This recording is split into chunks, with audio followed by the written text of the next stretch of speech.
and gentlemen, fans of the game, Stack Kings. If it's got a scoreboard, you know we talking about it. What the heck? This is all on Stack again.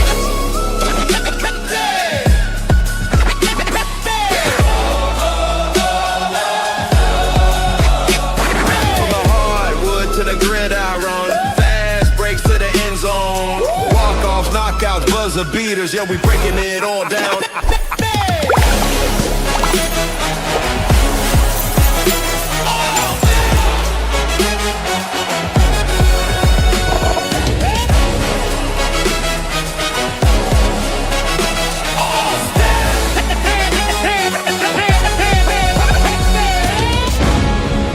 Big plays, hot take, championship debate.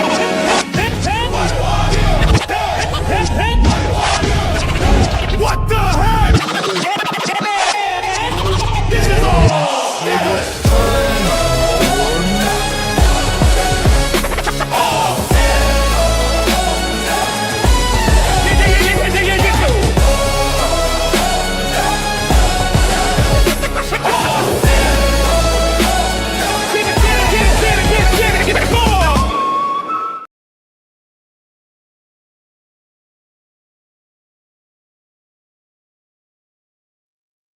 This is the What the Heck Sports Show, and we back in the building. We got our guys at the bottom. I'm gonna get to them in a second. So before, when I used to do this goddamn show, I always used to have a rant, but I'm not gonna do the rant today. I'm gonna start the show by giving it to Ant to rant for me, because what I'm concerned about is the state of the NBA right now, even though we got a whole bunch of other stuff to talk about, like the Ravens, Max Crosby. We got the NCAA tournaments popping, about to get it going. Michigan, of course, led by somebody who had about 6 to 9 points, and he's from the Dominican Republic. And I don't know what kind of English he put on that shot, but it worked for me. So we're going to get into it. So we got Ant. We got Mr. Eddie. Good morning. Oh, you can't hear? Can you hear me? Nope. I can hear you. Yeah, I hear you. You should be good. You got a hearing aid on your computer? You got to turn it up. Yeah. So Ant, I want your input on this right here. Being that you're the NBA guy, I want your input on this. Oh man. First, I'm gonna let you rant. I'm gonna let you rant for me today. all right. So the first thing is salute, right? 83 is 83. It's a lot of points on any level. So respect to Bam for scoring 83, a man who has killed 15-point parlays or ever since we've been able to bet.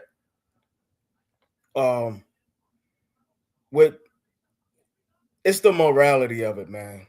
It's the morality of it. It sucked. For joining, subscribing, like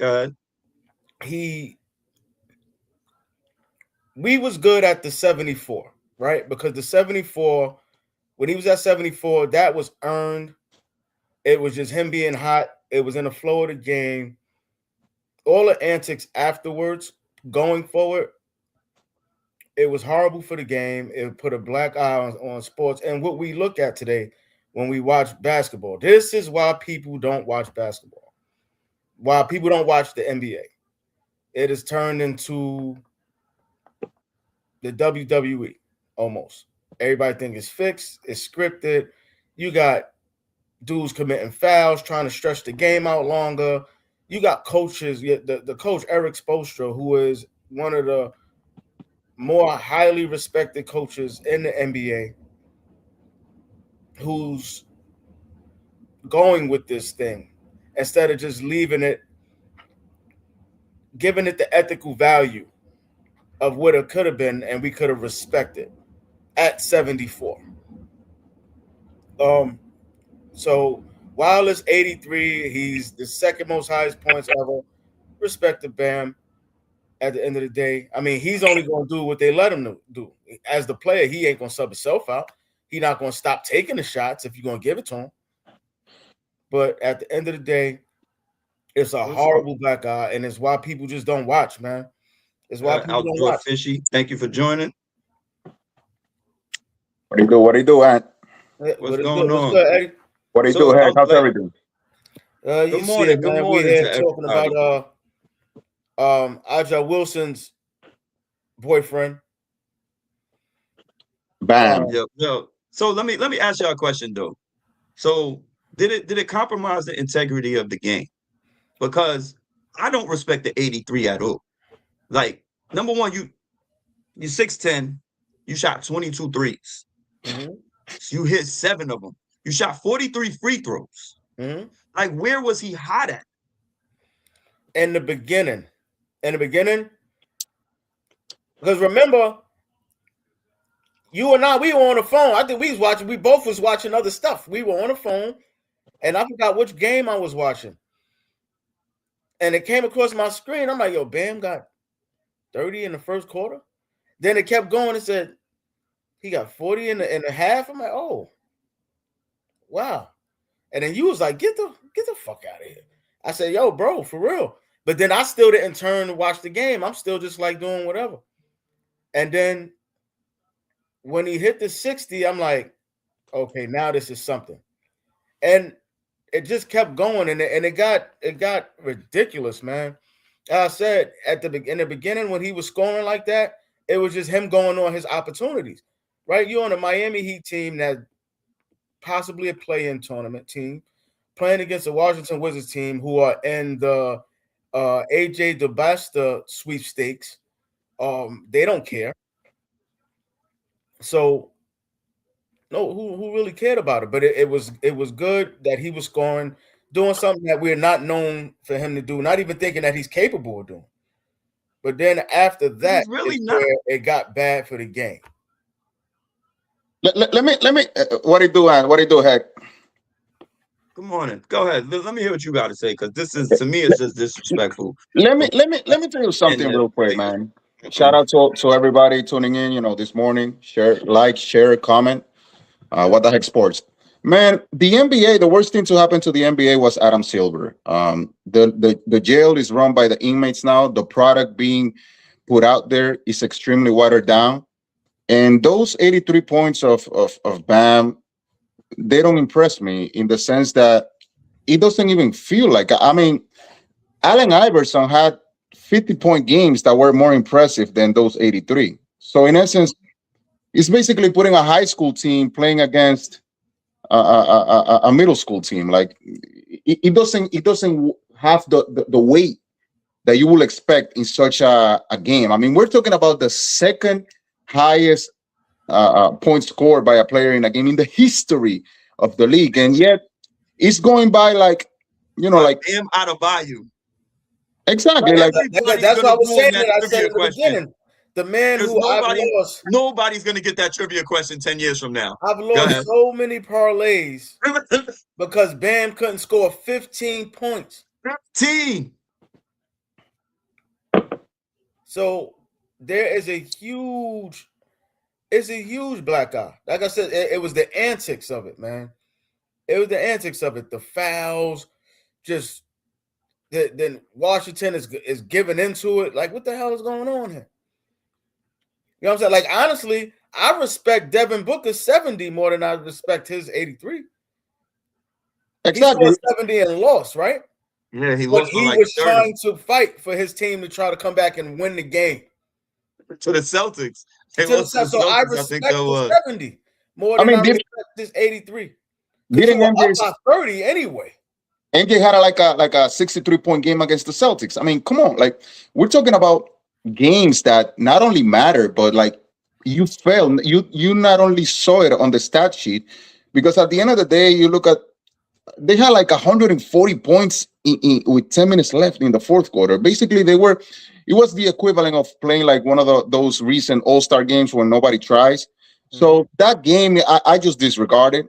Although, I've always been a huge Kobe fan, it doesn't have anything to do with putting one game against the other, but rather that it just doesn't hold the weight. It feels that it was like done in vain. Like, come on, Bam! Like when I was like, who? Like, you know what I'm saying? So it's just a tarnish in the league.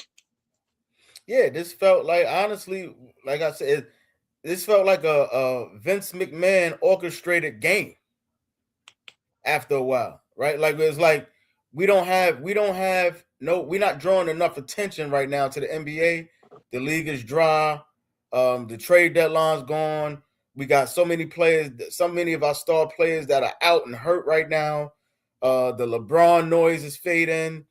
So we need something to bring more attention to this league. All right, let's get somebody. Let's break a record. Let's break a So record. Even though they had the Shea Gilgis record that he was getting ready to set for the Wilt Chamberlain thing for the 20 points, consecutive 20-point games, which, I mean, how hard is that now? it's a How record. hard is Who that now? cares? Like, if obviously, truth be told, if you're good enough, you could get to the line 43 times. But hold on. So like let's go back to our our GOAT, right? And we like I say our GOAT because you go by generation. So like the older people, they think Wilt is the GOAT. We got Michael Jordan, right? The other people, they got whoever that guy is with the now got bald, went bald because of his hairline, whatever the situation is, right? So he said I could average 30 points easily. 8 points a quarter is 32. Right. And I'm the shooting guard. I'm the main person touching the ball. If I can't get to the line 2 times in a quarter, and if I can't hit a layup and a jump shot, I'm trash. Why am I here? Why am I here? Right? So, and you're the main person on your team. So Shea Gilgis Alexander is the main person on his team. He is doing the same thing. James Harden did the same thing those couple years where he went crazy. And because he controlled the ball the whole time, they're giving that person the ball. If you can't drop 20 something and you are the main scorer, you're failing at your position and in your craft. Right. Yeah, I mean, looking at my notes here, I mean, the highest scoring game by a player in the history, evidently, the Great Will with 100. Now in second place, we have Bam with 83. Then after that, you have Kobe, Wilt, David Thompson, David and Luke. Thompson. David Thompson and Luca had 73. Wilt has 72 again. Then David Robinson, Elgin Baylor, Donovan Mitchell, and Damian Lillard has 71. Mhm. And Wilt, Devin Booker, and Joel Embiid had 70. So basically, if you look at the stats in those games not only were close, but they were games that matter, and they had like a good, all-around good stat sheet. For instance, Joel Embiid in that game, he had 70 with 21 rebounds. That's Mhm. basically, and it was against the Spurs. The game was 133 to 127. So basically, that was a close game. It was a Mhm. game that mattered towards the end of March, that they were in the thick of things going into the playoffs. So this 83-point game by Bam is a joke, man. It's just laughable, bro. It Mhm. doesn't hold the weight that a game of such magnitude should hold in the eyes of the fans. That's right. It was a Tuesday night game. Like that, honestly, without that 83 points, we wouldn't even known that they played. we, we Like would we have like we wouldn't even paid attention to that. That has no, it has no significance to even the standings or whatever. Let me take this background off. Like it was so insignificant and it was stupid. indeed. Being said, right, Steve Kerr has some interesting comments that we talked about in the past I'm sorry, on fellas. my I mean, on my last podcast and show that we did. We addressed this situation, and I want to kind of address it again because of the Bam 83, and I felt it was disrespectful, and the NBA being watered down as our generation thinks. this generation thinks it's great because you got the LaMelo Balls, of the world, dressing up in skirts and still kicking ass, right? So they doing what they doing. So Steve Kerr had made some comments about shortening the season again, which makes sense to me because most of the players don't play anyway, right? The stars taking games off. We got the low management ever since Greg Popovich kind of, put that into there with his Spurs back in the day. He was taking fines and all of that for not playing, Tim Duncan and all of them. What do you think about that situation about shortening the games? I don't agree. I don't agree at all because the NBA, when you look at a league like the NFL, which is the king of all sports in North America, and now it's gaining traction throughout Europe and Latin America. The NFL is trying to add games to the season. The NBA is trying to subtract. What does that tell you? That the NFL has the ability to be able to offer a product that is more digestible for the fans throughout the season, albeit that is only 17 games in the regular season plus playoffs in the Super Bowl. But the problem with the NBA is for those of us that are from another generation is that the product placed on the court is just it's not good. I mean, anybody, the lanes being open, they don't play defense, and for those hardcore basketball fans that which are leaning more towards the college basketball, which by the way, great win to Michigan again yesterday with a Dominican as always saving the day with a Lenderborg. The problem with the NBA is the product being placed on the court, and I don't think it's a good idea. By shortening the season, you don't do any improvement. You basically are just going to put the same trash in less games. So at the end of the day, is putting a better product on the court. Um, right now, the inmates, like I said earlier in the show, the inmates are running the jail, the all these contracts, these switching teams. I mean, you buy a jersey of a player, and then 10 years later, you have 5 different jerseys of the same player, switching teams every year. So it is a systemic issue. It's not a games issue because the NFL has proven that I don't think it's going to fix anything. Rather, putting a better product for fans on the court and making it more.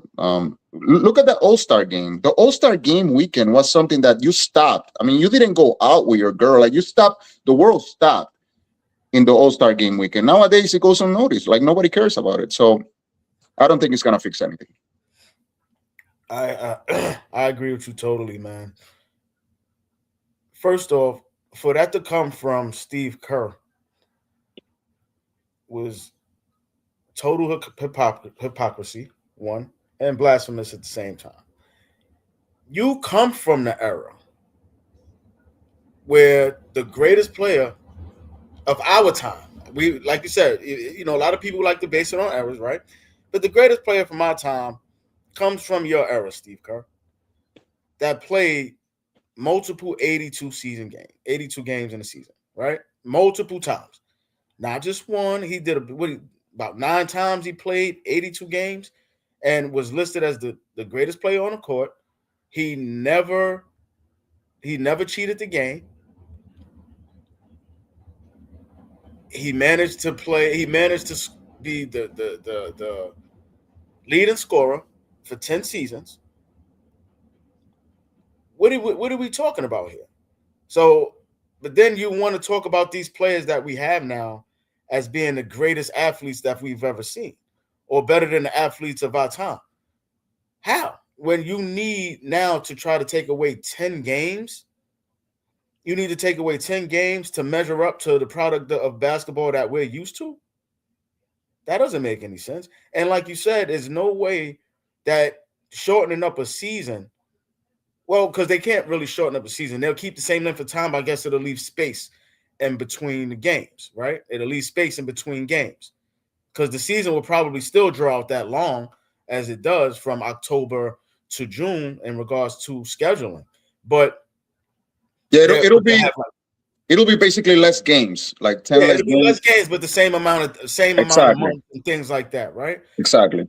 But then when you get that much time off, What are they going to be practicing? What are they going to be doing? Are they going to be rehabbing? Because then you still have to worry about, okay, 70, 72 games, 74 games. Now, when they play, are we going to get a different brand of basketball? Are you going to change the rules to now bring back a level of competition that we're going to love to see in those 70 something games?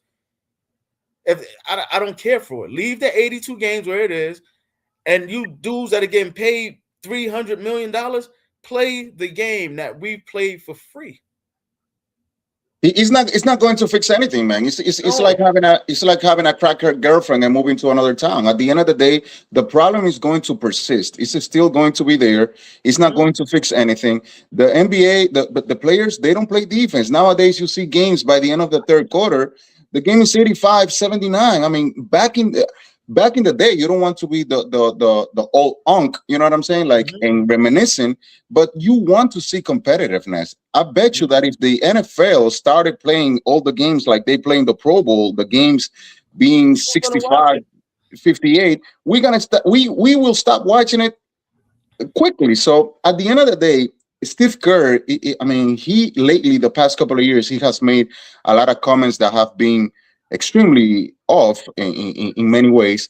And at the end of the day, instead of trying to take 10 games away from the league, why don't you make a better effort to put a better product on the court, like play more defense, like tighten up the competitiveness of the league. Sometimes you watch these tournaments like in Europe, in Puerto Rico, in South America, all these leagues, and they are playing better and better because they play competitive, similar to what the NCAA does every year in and year out. And ain't it funny though? Ain't it really funny too that he's saying this now when Steph Curry is like dwindling, he's on his way out, and Steve Kerr's job is damn near on the ropes. Now you want to shorten the season up because your best player is getting older and he can't manage to play 82 games. Now all of a sudden, let's shorten up the seasons. Doesn't make any sense. Let's take away the games. Let's take away a few games so Steph Curry can play 65 games and then I could go to the playoffs and save my job. Okay, so all right. So what I'll say to that is, this is not the first time he said it. He said it a few years ago as well. I That think might have been when Klay I Thompson think was hurt, though. But I think the so it's always when his teams is. I think He the wasn't saying NBA that when they could was back to back. I think the NBA could benefit from something like this. In my opinion, because we're not getting the right product on the floor. We're not getting a competitive atmosphere every night that you step on the floor. Hence back to the 83 from Bam that we don't respect. You But feel do what I'm you think saying? cutting 10 I games think they will should go guarantee into, huh? 10? But do you believe cutting 10 games will guarantee that the product will be strong? I Of think course they not. should. I think they should. What they should do is come up with a different system, probably a more competitive tournament like system, not the play-in tournament, but something to the season where it makes it more NFL like, where it make the games actually matter. So I Not think shortening the season and then having a tournament like the playoffs, I think the playoffs should go, and this is just me, I think it should go 3 games in the first round, 5 games in the second round, and then 7 and 7, right? Because when you do that, that person, say you got that off night at home and you got home court advantage, right? Now that other team coming hot, slap you up real quick. They done beat you by 15 on your home court. You're the number 1 seed. That's the number 8 seed. They just done put all the pressure on you, right? So now it gives it that more competitive feel instead of having 7 games where you know you could take a night off because you're just a better team. You got to give the NBA players something to play for in the regular season, not that trash in play tournament. Nobody get no real trophies for that. It's a participation trophy. You know But what I'm that's the saying? Like playoffs, though. But we what not but about we not but catching that. Seven but games in the playoffs, let me ask every you round something. is trash, Let me ask you right? something real quick. Heck, when we were in the COVID in the bubble, Trash. there you go. So we had less games, and We still have it's trash. one. Now they trying to do the playing No, we tournament. had no, but we had one of the best back and forth duels between Jamal Murray and Donovan Donovan Mitchell, if I'm Mitchell. not mistaken. Yeah. Yes, one of the best. They was dropping 50 against each other in every game. You know what I'm saying? Like literally 50 points against each other in every game. Like we need that type of competitiveness back, and it might take that type of situation to put them on neutral courts. You feel what I'm saying? Like the March Madness, we put you in a neutral spot. They have to shake up the NBA as far as I'm concerned in a different way. If you're gonna do different shit in the All-Star game and all of this other stuff, just do it. Just revamp the whole NBA in its entirety and let it go. And let it be what it is moving forward. Yeah, Because it needs it. It's trash now. Like somebody like me who used to tape games on VHSs, like and watch them over and over, like and study players and do types of things like that. Mostly Jordan, even though I ended up like a Steve Kerr because I ain't had no left hand. But anyway, I mean a Steph Curry, like right, and a Steve Kerr. But what I'm saying is, you have to do something to shake it up. You have to rebrand and revamp the whole NBA, in my opinion, because the players are still going to play harder if they have something to play for in a shorter amount of time. That's just like the March Madness tournament. It's one and done. The NFL is one and done. You don't have multiple games to regroup, to get your players healthy, to do this, to do that. You in or you out. Yeah, but that's hard to do because I'm gonna be honest with you. You know, you just discussed the playoffs. Last year's playoffs was one of the best playoffs I've seen in a long time, as far as the competitive feel, the way the refs were calling the games. I was like, yeah, this is what the NBA that I remember it should be. Even though players start tearing their ACLs out of like out of nowhere, just back to back to back the star players, but it was still a good brand of basketball in the playoffs last year. I thought that would be able to continue on and translate over into this year, which it just didn't. And a big part of the problem is too also when you talk about the league is there's no pride anyway, right? So it's the players. It's not the games. It's the players. There's no pride. When you feel like you're losing on this in this franchise, instead of taking your lumps and building on your legacy and the team's legacy and building the franchise, oh no, I'm gonna go over here and play over here. And let's see if me and these two other Hall of Famers can build this up. And then once I get a ring over here, then I'm gonna go over here and play with this team because I want to play with this guy. Like, dude, I got on a Lakers hat, man. Been a Lakers fan for a long time. But who am I really rooting for? Who's the Lakers on that I'm rooting for? Austin Reeves? That's the only real Laker. Exactly, and I completely agree with you when you say that there's no pride. Players nowadays it has always been about the money, but there was They don't even always go mano a mano. Like he was talking about Murray and Donovan Mitchell. They don't even guard each other. exactly. And looking at my notes here, since the 2008 season, the ratings in the NBA have gone down 26%. So basically, at the end of the day, what happens? We're talking about a quarter of the fans are not watching LeBron the James games era, by anymore. the way. I mean, what happened to all those fans? Did they die? They moved to the Middle East? What happened to them? So at the end of the day, what we are seeing here is a discontent, a collective discontent in those that like the NBA but don't like what is being put out there now. Mm-hmm. I agree with Heck when he says moving the playoffs. I don't like the playing tournament. The playing tournament, the bright. I mean, I watched a couple of games in the playing tournament. Those bright colors on the court like made me almost blind, man. Like, what are we Yeah, I had to doing here? change Like, it's my it's glasses prescription because of it. it's a joke, man. Like at the end of the day, if we go back, evidently they won't allow a one and done. The union won't allow that, like the NFL and March Madness. But if you can go back to that first round, like Heck said, 3 games. I mean, you remember that series with the Denver Nuggets and the Seattle Supersonics when they beat with the Kemba Mutombo, Mahmoud Abdul Rauf, they went wild and they just an 8 seed beating a number 1 seed in 3 games. That's what you want. Like a short series, boom, anything can happen. Then the second series, the quarterfinals, you can do 5 games, and then the conference finals. Mhm. or rather the semifinals 5 game, and then the conference finals you can do a 7 game and the NBA finals. That makes complete sense because it brings a sense of urgency. And now, if you look at the recent studies by Nielsen ratings, people are watching more of the NBA from March till June. So what does that tell you? The It's playoff. not that people don't want to watch the NBA; it's that they want to watch games that matter. So Mhm. you remember when we were kids, man, Christmas, I mean, October, we were watching the NBA, but Christmas, it was on. It was NBA and Christmas. Opening tip off. We was like, let's go. Yes. So at the end of the day, we failed. Games in December back in the day matter. Nowadays, it's February game and you don't care. Like that BAM game, like in Yo, March. Like Eddie, Steven's birthday is 12 days before mine in October. That's when the NBA season starts. We've known each other for almost going on 48 years now. We've been watching basketball for 40 of them. And around our birthdays, we shut it down because we be like, you know what? I just need to be somewhere in front of the TV when the NBA season starts. When him and I talk, I don't even think we really talk about basketball until after the new year. Like around the trade deadline is when we really start talking about basketball now. And that's like the last 10 years. It's like, I don't care.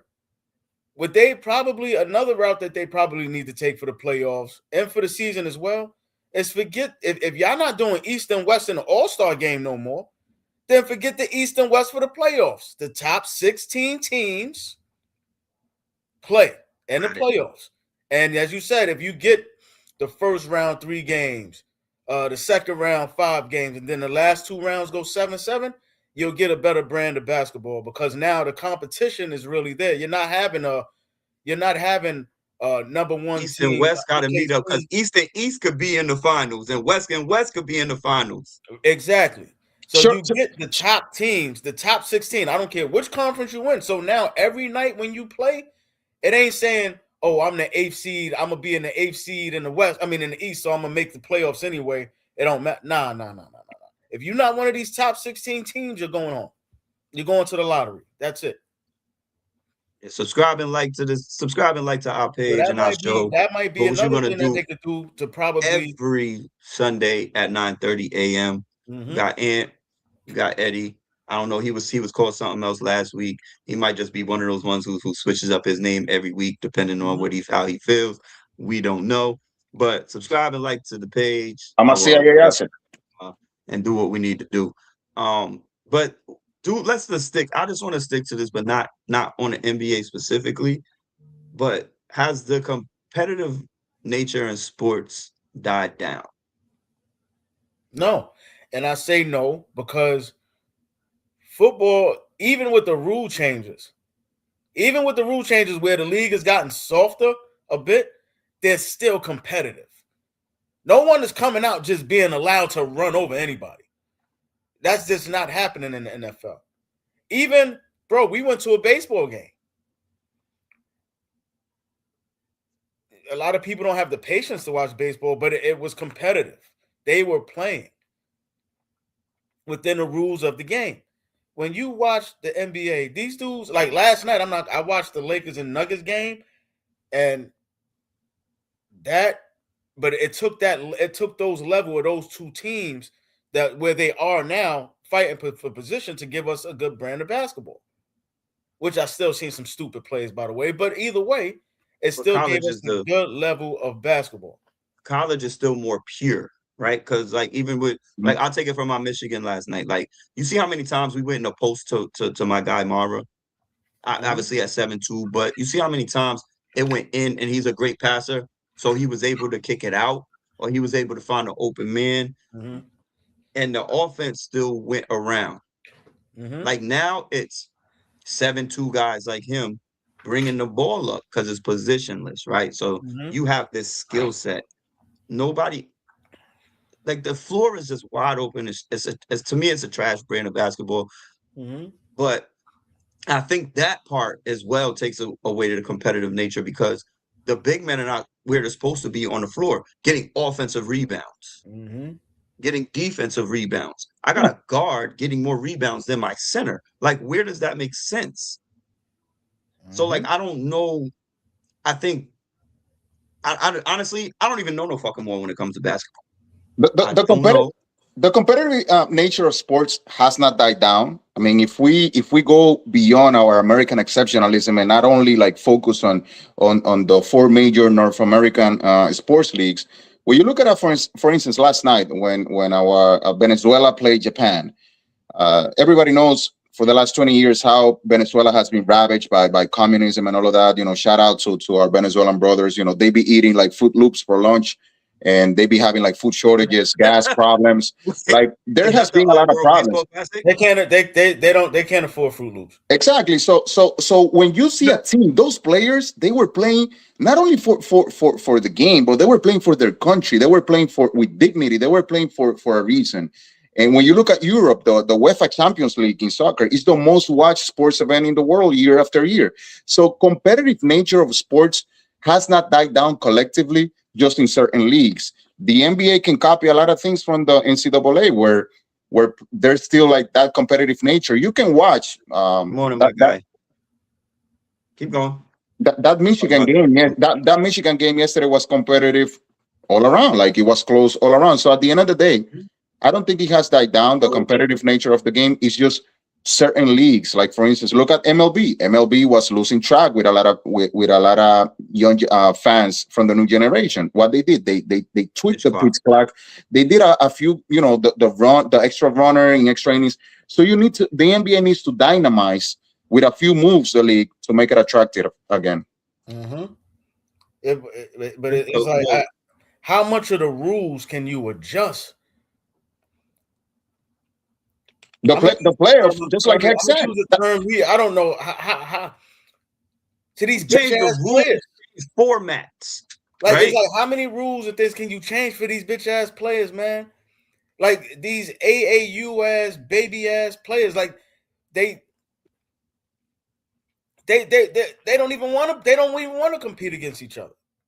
Nope, against it because you my friend. Yeah, like they don't want to. I'll kill you. I'll kill you if you my family. I don't care. Right, like yo, we gonna continue to talk about like yo, man. This dude is 12 days older than me, man. There was times when if we lined up across from each other, we slept in the same room. If we lined up on the other sides, one of us might go to the hospital because of the other one. And then we'll go to the hospital and then we'll see each other when we get home. Like that's the way that goes. It's competition. I don't want to lose, and I definitely don't want you to win. Completely agree. And these plays, it's like you can change up any format. You could come in and say, you know what? Look, we'll go with the NCAA one game, one and done, and all that stuff. These dudes still not going to compete.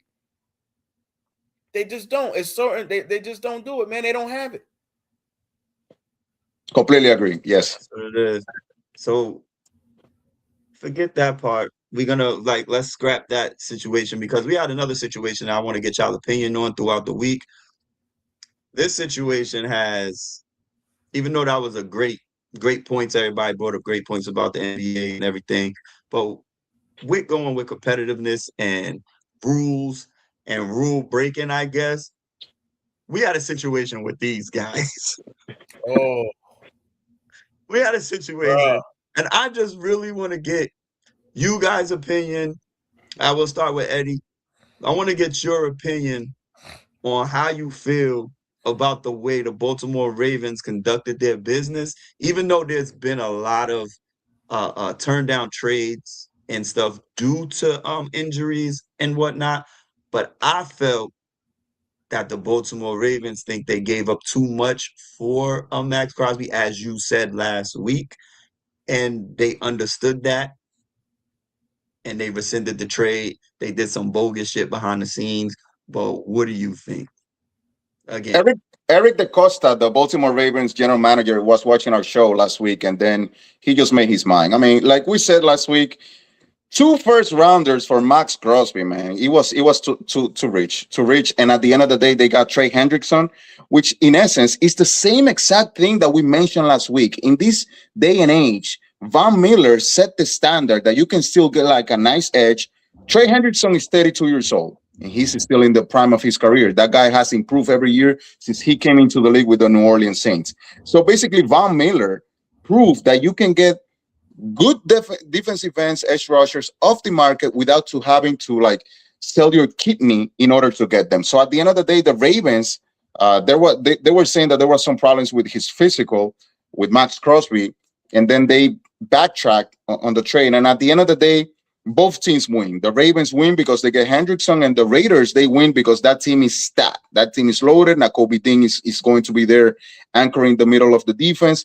Max Crosby is back with a chip on his shoulder. He's been deleting tweets and Instagram posts this week because one day he was a Raider, the next day he was a Raven, and the guy is confused. But both teams win. Everybody wins, and at the end of the day, it was too much to give up for that player. Yeah, I think that I think that somebody on the Ravens saw you last week and said, "Yeah, man, this is too goddamn much." This was because there's clearly, and it looks tempered. To be quite honest with you, it looks tempered from when you can, because most times we've seen trades get rescinded based on physical or even other things, right? Even in all leagues, yeah. We've seen that type of stuff, but never, ever, ever, ever have we seen a trade get canceled and then within hours, you have another deal on the table to sign someone who is pretty much at this point in time just a little older, the same style player, 3 years older. Yep. Like how and when have we ever seen that? That something, and then you still got your 2 picks. Yeah, and we mentioned that last week. The NFL, since we are getting so many athletic players nowadays, and with their diets and their off-season programs and all of that, we are seeing players going to late into their years in a better shape, in a more productive manner. I mean, we had Barry Sanders retired when he was like 32 years old after playing 10 years in the league. Tom Brady retired when he was 45. So basically, at the end of the day, it's easier nowadays to find good players, especially in such a premium position like edge rusher, which after quarterback is the most premium position in the league, arguably. And you don't need to give up. There's gonna be rare instances, like we mentioned last week, like a Micah Parsons, a guy that is 25 years old with a ceiling of becoming a player as disruptive as Reggie White or something like that. But there was no need to give up all those picks for a player like Max Crosby when you can get a Trey Hendrickson of the free agent market and still in his prime.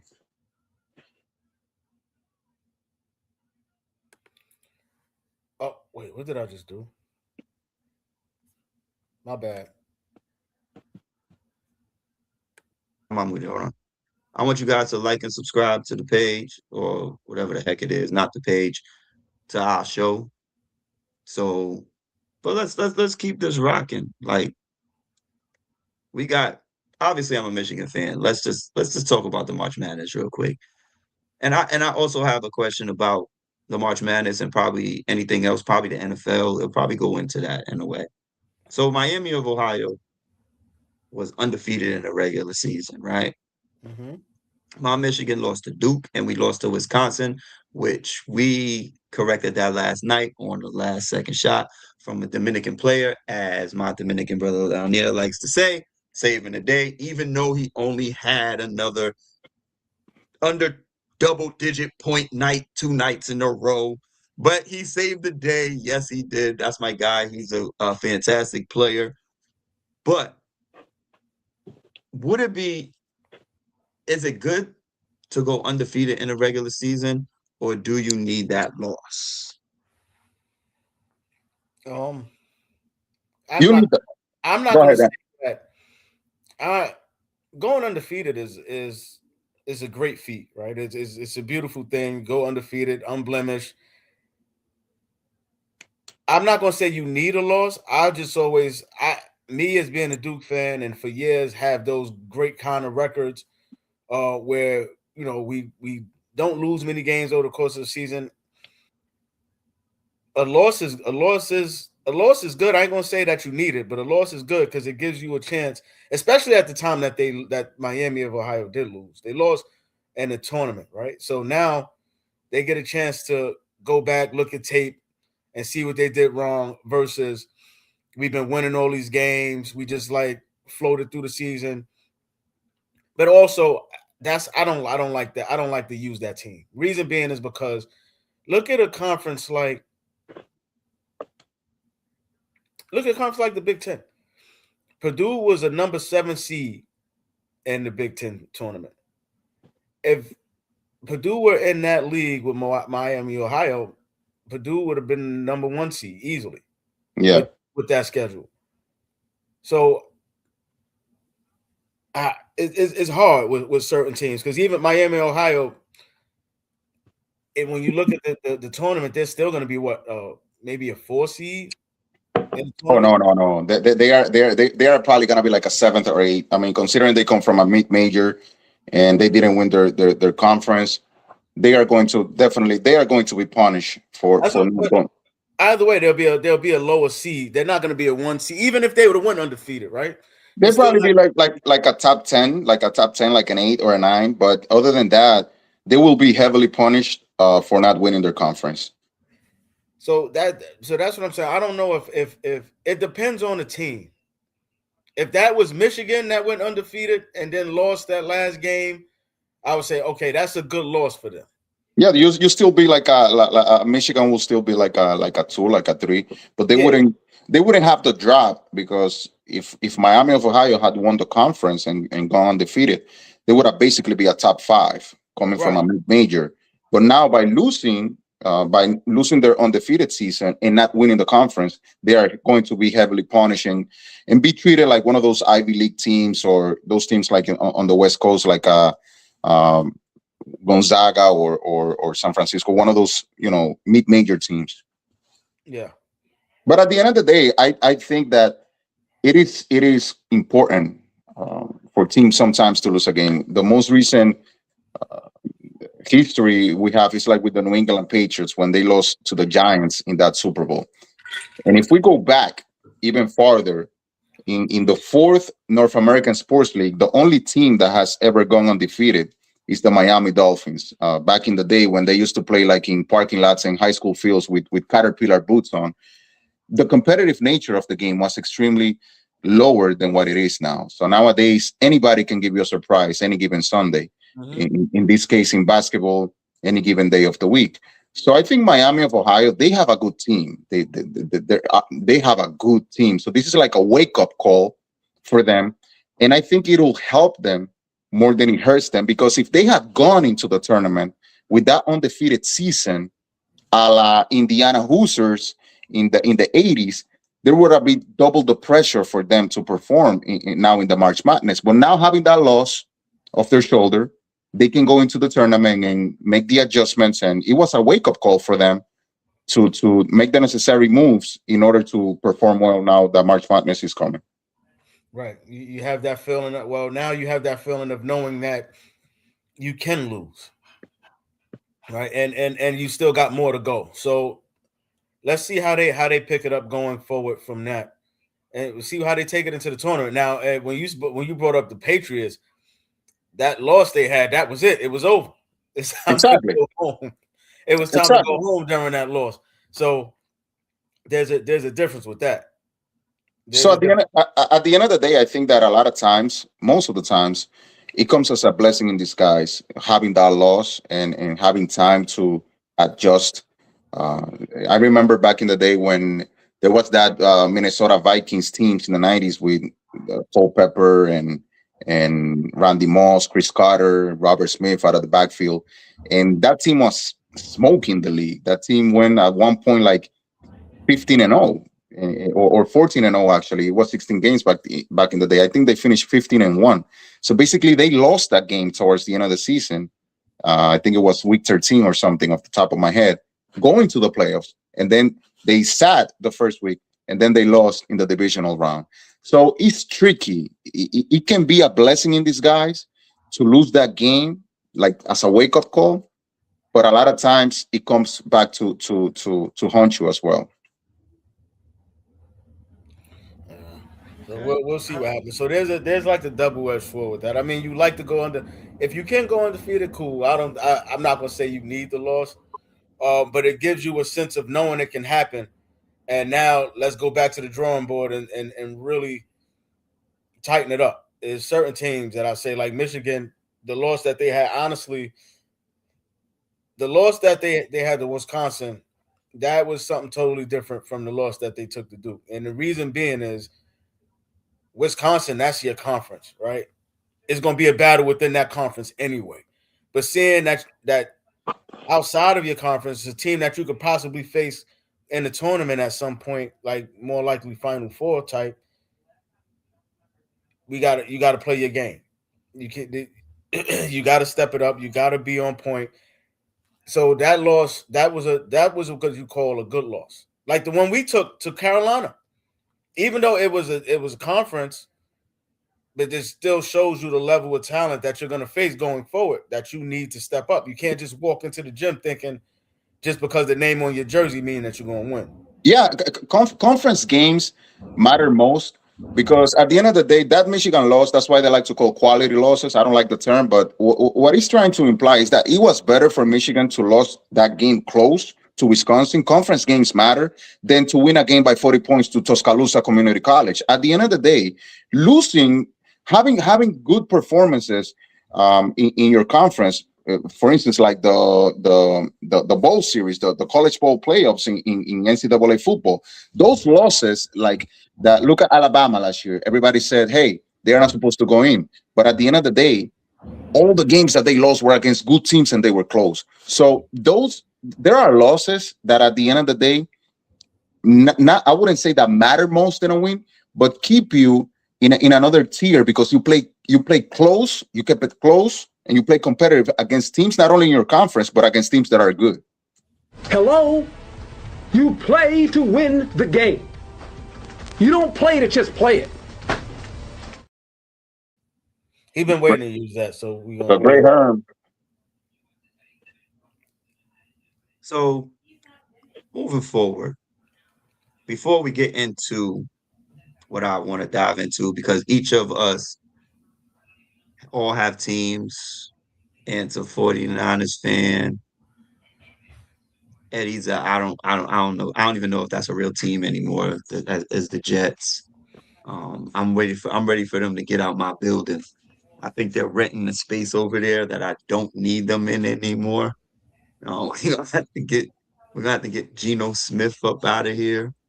You know what I'm saying? But damn it, I forgot. I ain't gonna lie, I forgot what I was gonna say. I got distracted real quick.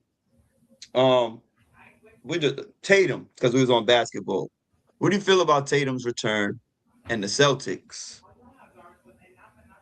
being possibly the favorites again?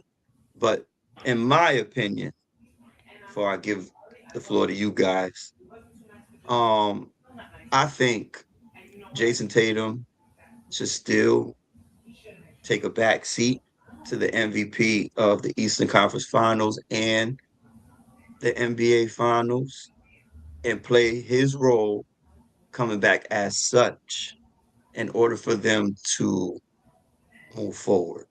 If not, I don't know what you guys' opinion are, but I think I need him to stay in his fucking lane. So I'll let you guys have the floor. Whoever wants to go first on this, please go. I think Tatum coming back, first of all, is rushed. I don't think he's fully healed. The magnitude of the injury that he had was substantial. And at the end of the day, it's going to hurt the Celtics more than what is going to help them. The dynamic of the Celtics team flows better with Jaylen Brown. Don't get me wrong, Jason Tatum is a phenomenal player. But at the end of the day, the man on that team is Jaylen Brown. It's something that we can't argue. Celtics fan might get mad at me, but I think the ball movement and the dynamic of the squad on every level, not only offense, defense, who has the ball, who takes the last shot, who's in charge, will dramatically change. And at the end of the day, it's going to hurt them. The dynamic and the chemistry of the team. So it's rushed. There's no need for him to come back that fast. And I think it's going to hurt the Celtics, the way that they've been playing and moving the ball around and having Brown anchor the ship. Okay. I also feel like the Jason Tatum comeback was rushed. It was me personally, I would have waited if you are healthy enough. I probably would have waited to maybe about 5 or 6 games left in the season. If something like that, right? That would have gave you at least that closer to a year time frame that injury really takes. Now, as far as them being, as far as his role, I think he notices now that Jaylen Brown is more of an impact than he even thought when he was healthy. Because they're in still the same position that they probably would have been if he was healthy anyway. Indeed. So he needs to understand that he don't have to even not even paying attention so much to Jaylen Brown. You look at the emergence of a Peyton Pritchard. You look at the other players, the Sam Hausers and the Derek White and even Cater. That team will be dangerous going into the playoffs, by the way, because they even got Vucevic, who they haven't even really even worked him in yet. But Jason Tatum definitely, at this point in time, mentally, I don't think he's there yet. I don't think he's there yet. That's the problem I have most. Forget everything that's on the floor. Forget that's on the floor. Mentally, you can see he's not aggressive. He's still taking bad shots because he's not comfortable within his leg. You see, he said if he needs to take a seat, if it isn't broke, then it needs no fixing. Me personally, if I was the Boston Celtics organization, period, I wouldn't even brought him back this year at all. I would have just let it go. I would have just let it go and see what we could do next year. Go as far as we could go, make a deepest run as we can, because they're still we were saying they've been fighting for never number one, but 2 and 3. They've been fighting for that all year. It's been between 2 and 3, 1, 2, and 3, been Detroit, Boston, New York.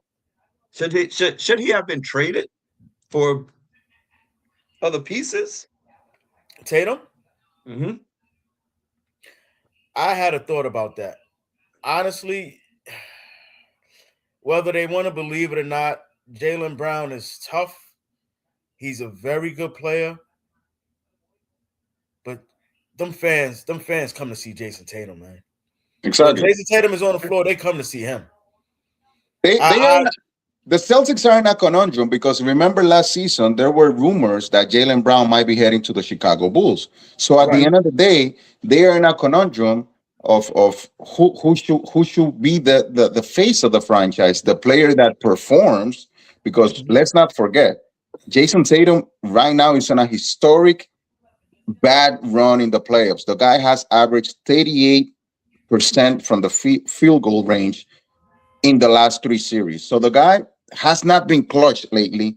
Jaylen Brown, on the contrary, has kind of like stepped up. So the Celtics are like in a conundrum of, should we go with the player that gives us the best opportunity to win the games, or should we go with the player that kind of like sells the jersey, sells the commercials, like which is more kind of like the face of the team? Because although Jaylen Brown is running the show right now, he doesn't seem like one of those players that you can make him the face of your team, but rather like a complementary player. But I think Tatum returning is going to hurt the Celtics more than it's going to help them. The way Boston run, like Tatum is the face, but Jaylen Brown is the heart. With the trade. JMU whatever whatever agrees with the trade, saying he should have been traded. Who, Tatum? I mean, me personally, as I said that too. I said it could have went either way, right? If the nature of the NBA now, when Tatum went out coming into this year, I might have traded Jaylen Brown. I might have traded Jaylen Brown. I might have traded him, took the season off, bring back Jason Tatum, not this season, with the next one, with the pieces that you bring in. Because Jaylen Brown, we already seeing what happened with if Mikal Bridges could get if you could get players like that for him, Imagine what you could get for Jaylen Brown. Mm-hmm.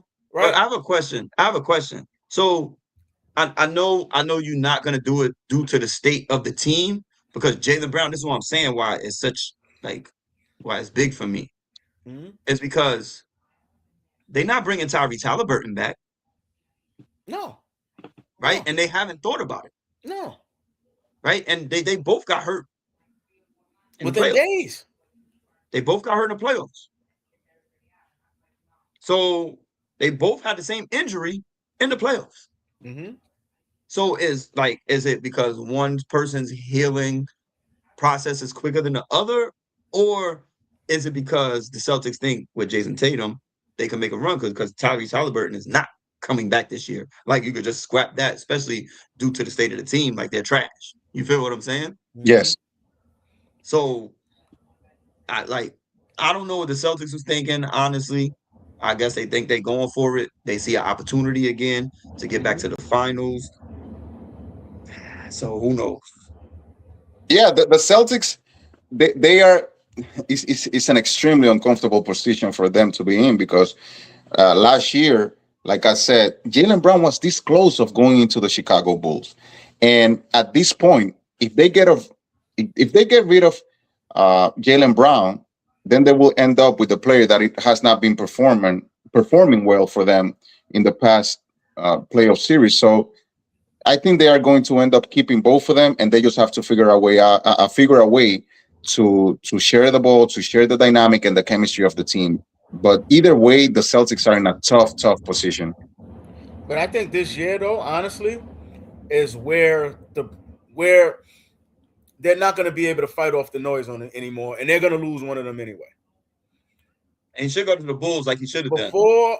Before this, there was always an issue, and they're both admitted there was always like an issue between whose team it is and who's the face of the franchise and who's the best player. It's always been a little bit of back and forth. They have not brought forth That's the school with days. the issue, That's the school days of basketball. right? It's brown skin versus light skin. That too, right? Like, So and that's like real even talk. with when you go like Jaylen Brown does not get the respect that I believe he's fought for and deserves. Period. Right. It even goes down to the Team USA when they had Derek White, and Drew Holiday on the team, but not him. And not Jaylen Brown. Mhm. You know what I'm saying? So it's like, are you kidding me? So he's not getting. Is that due to his personal beliefs though, and his activism and the things that he does off the court? Because I think that's what it stems from. It may be, but at the end of the day, and this even goes back further, right? It goes back further. You know what I'm gonna bring up? The best players is supposed to be on that team. The best players are supposed to be on that team, and you as the coach have to make them buy into whatever role they need to play on that team. You don't go and say, "Oh, well, this player, he's a great defender, so I'm gonna go get him because he's coachable." No, these are the top 12 guys in the NBA from the USA. We're putting them on the court, and this is what we're doing. That's the way that's supposed to go, right? Completely agree. Yep. So Jaylen Brown was not supposed to not be on that team. There's no way. Yeah. So what's going to happen now is with Jason Tatum coming back, and now and he's forced now to play the back seat. He's forced now. That's it. He's not going to like that for too long. And then at some point, he's going to try to demand his role back for what he was last year and the years prior. And then Jaylen Brown going to be like, wait a minute, but I've been carrying this team.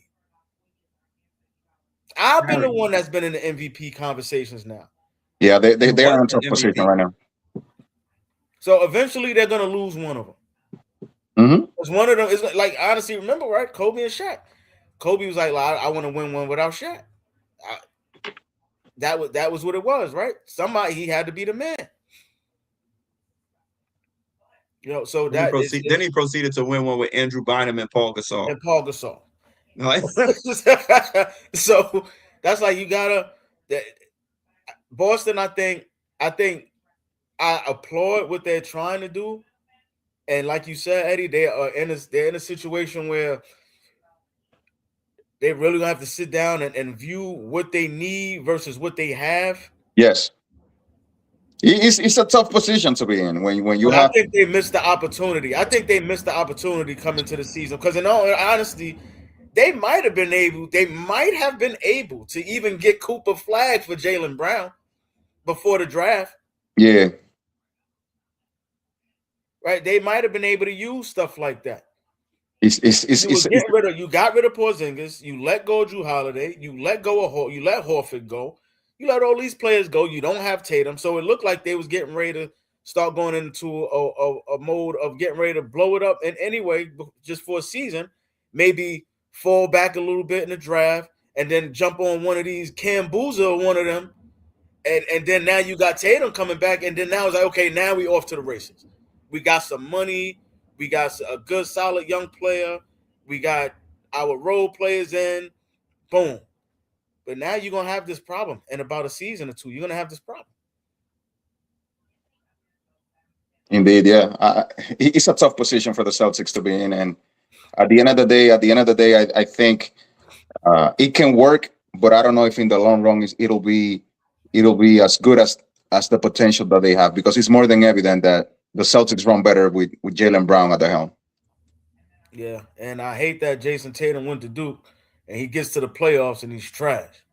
Yeah. 38% from the field in the last three series combined. So It, so at it, the end of it the goes day, back to get. It so goes at the back end to of that Wild. to the at the end argument of the I've Wild. had with day, all my life, man. Hey, it's Bam something was that Players that's Bam good was at Duke thirty may eight get to the percent too NBA and from the 3 point line, and he had 83. But I, anyway, I, at the end of the day, it's facts over feelings, and a lot of fans they are gonna get mad because Jason Tatum is the one that sells the jerseys, that fills the he sells seats, the that is the jerseys. face of the franchise.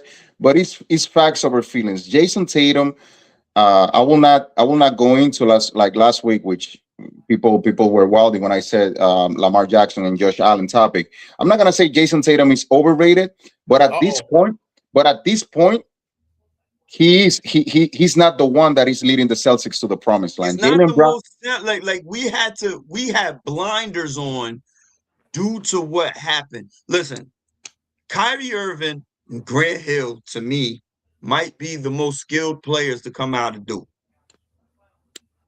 right? Yes, yes, Not Jason Tatum. Not any of the of hype course that not. he had at 6'10 doing what he did. However, the situation may go. He went to the Celtics. He got teamed up with Jaylen Brown, who has been on the back burner for I don't know how long for his talent. And I am one who was on the forefront of Jason Tatum due to my light skinnedness. But other than that, I've come to the light and see that Jaylen Brown is the better all around player.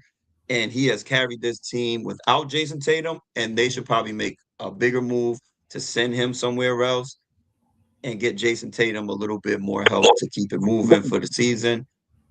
And that's how I feel. The no, fundamental problem before you move on, the fundamental problem with Tatum that I see is that Tatum is too good to be number two on a team, to be the second face of a team. But he doesn't have like that it factor. He doesn't have enough traits to consider him to be the face of the franchise. So either or, it's a problem with him. You're not gonna say, yeah, send Tatum to the Charlotte Hornets to be behind X Mellow boy. person. Exactly. But at the same time, you're not gonna tell him, all right, send Tatum to the Phoenix Suns to be the face of the Phoenix Suns. It's a conundrum with him. So at the end of the day, the Celtics are going to hurt more than they are going to be helped by the return of Tatum. send him to Utah for some of those players that they got. Word for real. But For real. honestly, and this is crazy to say because we brought his name up earlier. Somebody who may have seen what we haven't seen and kind of exposed it a little bit. Steve Kerr didn't play him in the USA on the Team USA. So it was like as good as he is, you first team All NBA and all this type of stuff. But when it came time for Team USA to get on the floor, you Yeah. could not get on the floor. No, he could. He was definitely on the bench. Right? Your players, your role players on your own team got major minutes over you. You mean to tell me that you weren't good enough to get on the court and make the defensive plays that Derek White made, or the some of the big shots that Derek White or Drew Holiday made? You're not Mm-hmm. good enough. So Steve Kerr seen something and was like, Nah, I think I'm gonna go with these guys. Drew Holiday. Before I move on to the next subject, One of in the most my underrated.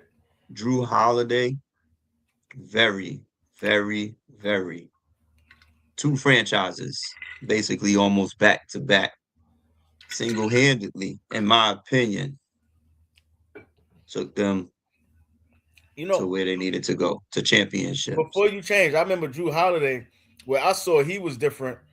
Remember when he was with New Orleans and they played against Portland in that first round, and he literally destroyed Dame and CJ McCollum by himself. Whichever Hmm. one it was, he was like, I don't care which one, I'm gonna bust your ass. And he was locking them up and then scoring on the other end. He was killing them. He was killing. Hmm. I looked there and was like, whoa. I remember Drew Holiday when he was in high school. I was like, he's good, but then it just looked like he was always being passed over. But that playoff series showed me something different. Like, whoa, yeah, I better stop sleeping on this dude. He's the real deal. And then he did what you said. He went to two different franchises and changed the way the franchises looked. Yes, sir. Yes, sir. And speaking of franchises, we all have one. So, Yeah, talk about the Giants. NFL free agency was in the building. We touched on it a little bit prior. And, due to the Max Crosby Ravens situation. But what do you feel about your team? So your team had a nice addition in Mike Evans. Where do you think that puts your team moving forward for next year? That's just that addition. You can specify all the other additions, knowing that's your team. How do you feel about your squad moving forward next year? Forget all the health shit and all of that. You got Mike Evans now, one of the best wide receivers, 1,000 yards a year for 10 plus years. Da da da. How do So, you feel about that addition to your squad, Ian? well, you remember I called it out before he even got there. When it was rumblings, I'm like, oh, this is going to be great. It's good. Mike Evans as an option is amazing, but unfortunately, the only thing that I can say is really the injury part of it. Right? He what happens with him is based on honestly what we do with Jawan Jennings at this point. I think Pearsall can't stay healthy. Mike Evans with his health issues. If we don't have Jawan Jennings, like we did something good too. We resigned Tonjes. Because we don't have Kittle. Kittle gonna be out. So you So mean getting rid of Jawan? no, keeping him. If we could either resign him or bring Debo back, we need another receiver for that to really look like, for us to really see what it's going to look like. Because if Mike Evans come back, we don't have no Pearsall. Are we just going to be trying to throw it out? Brock Purdy, I talked about him last week. I don't have that kind of faith in him like everybody has. Can he just rely on Mike Evans to be his one and only receiver when Mike Evans has injury problems? I just don't. I like the addition because of the name and the numbers. With him is based on what else we can do versus, and also with his health issues. My favorite part about free agency for us, honestly, I was excited because we brought Dre Greenlaw back. Yeah, but That's but what I loved it. Get that some that more Mike familiarity that back Mike on our Evans defense. that Mike Evans addition is going to help a lot, Brock Purdy. I mean, if he can stay healthy, he adds a different dimension to that receiving corps, and it'll help a lot, Brock Purdy, especially No, now he that he's. is. He is. I just don't. I just hope that he doesn't. He just, like you said, and like I've been saying, he has to stay healthy, man. For us to really see what he's become, he has to stay healthy, and we need to have another option. I don't want to become the Minnesota Vikings, where all we have is just, let's just throw it to Justin Jefferson. And if we can't get it to Justin Jefferson, we'll just run McCaffrey into the ground again. Yeah, I mean, at the end of the day, Mike Evans Wait a makes minute. the Who's been saying 49ers they? better. Who's been saying Automatically. they hate? You hate who? Who we hate? Who is it? Just Jessup Notting? Who you hate so much? Tell me who you hate. You hate the Niners?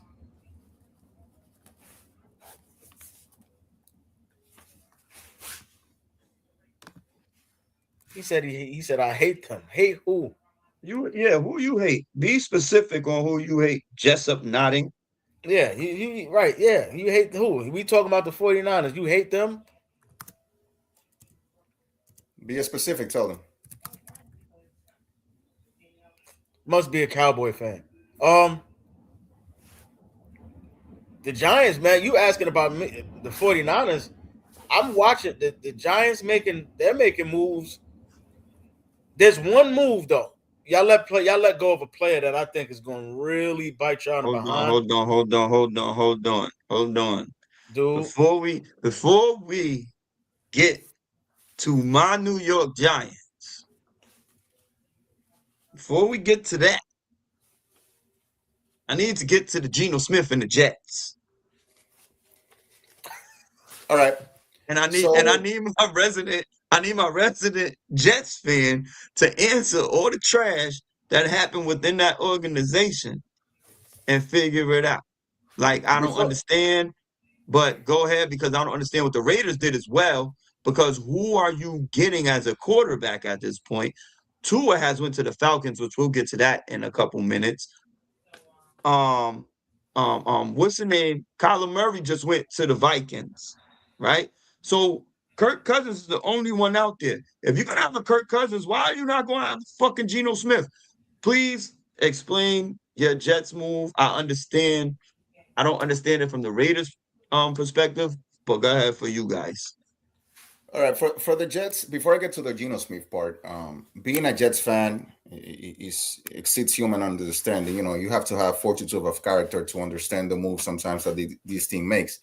And believe it or not, this offseason, with the addition of the new general manager, Darren Muji, the Jets, in my opinion, all biased aside from being my team, I think they have to be one of the top three teams in the free agency moves.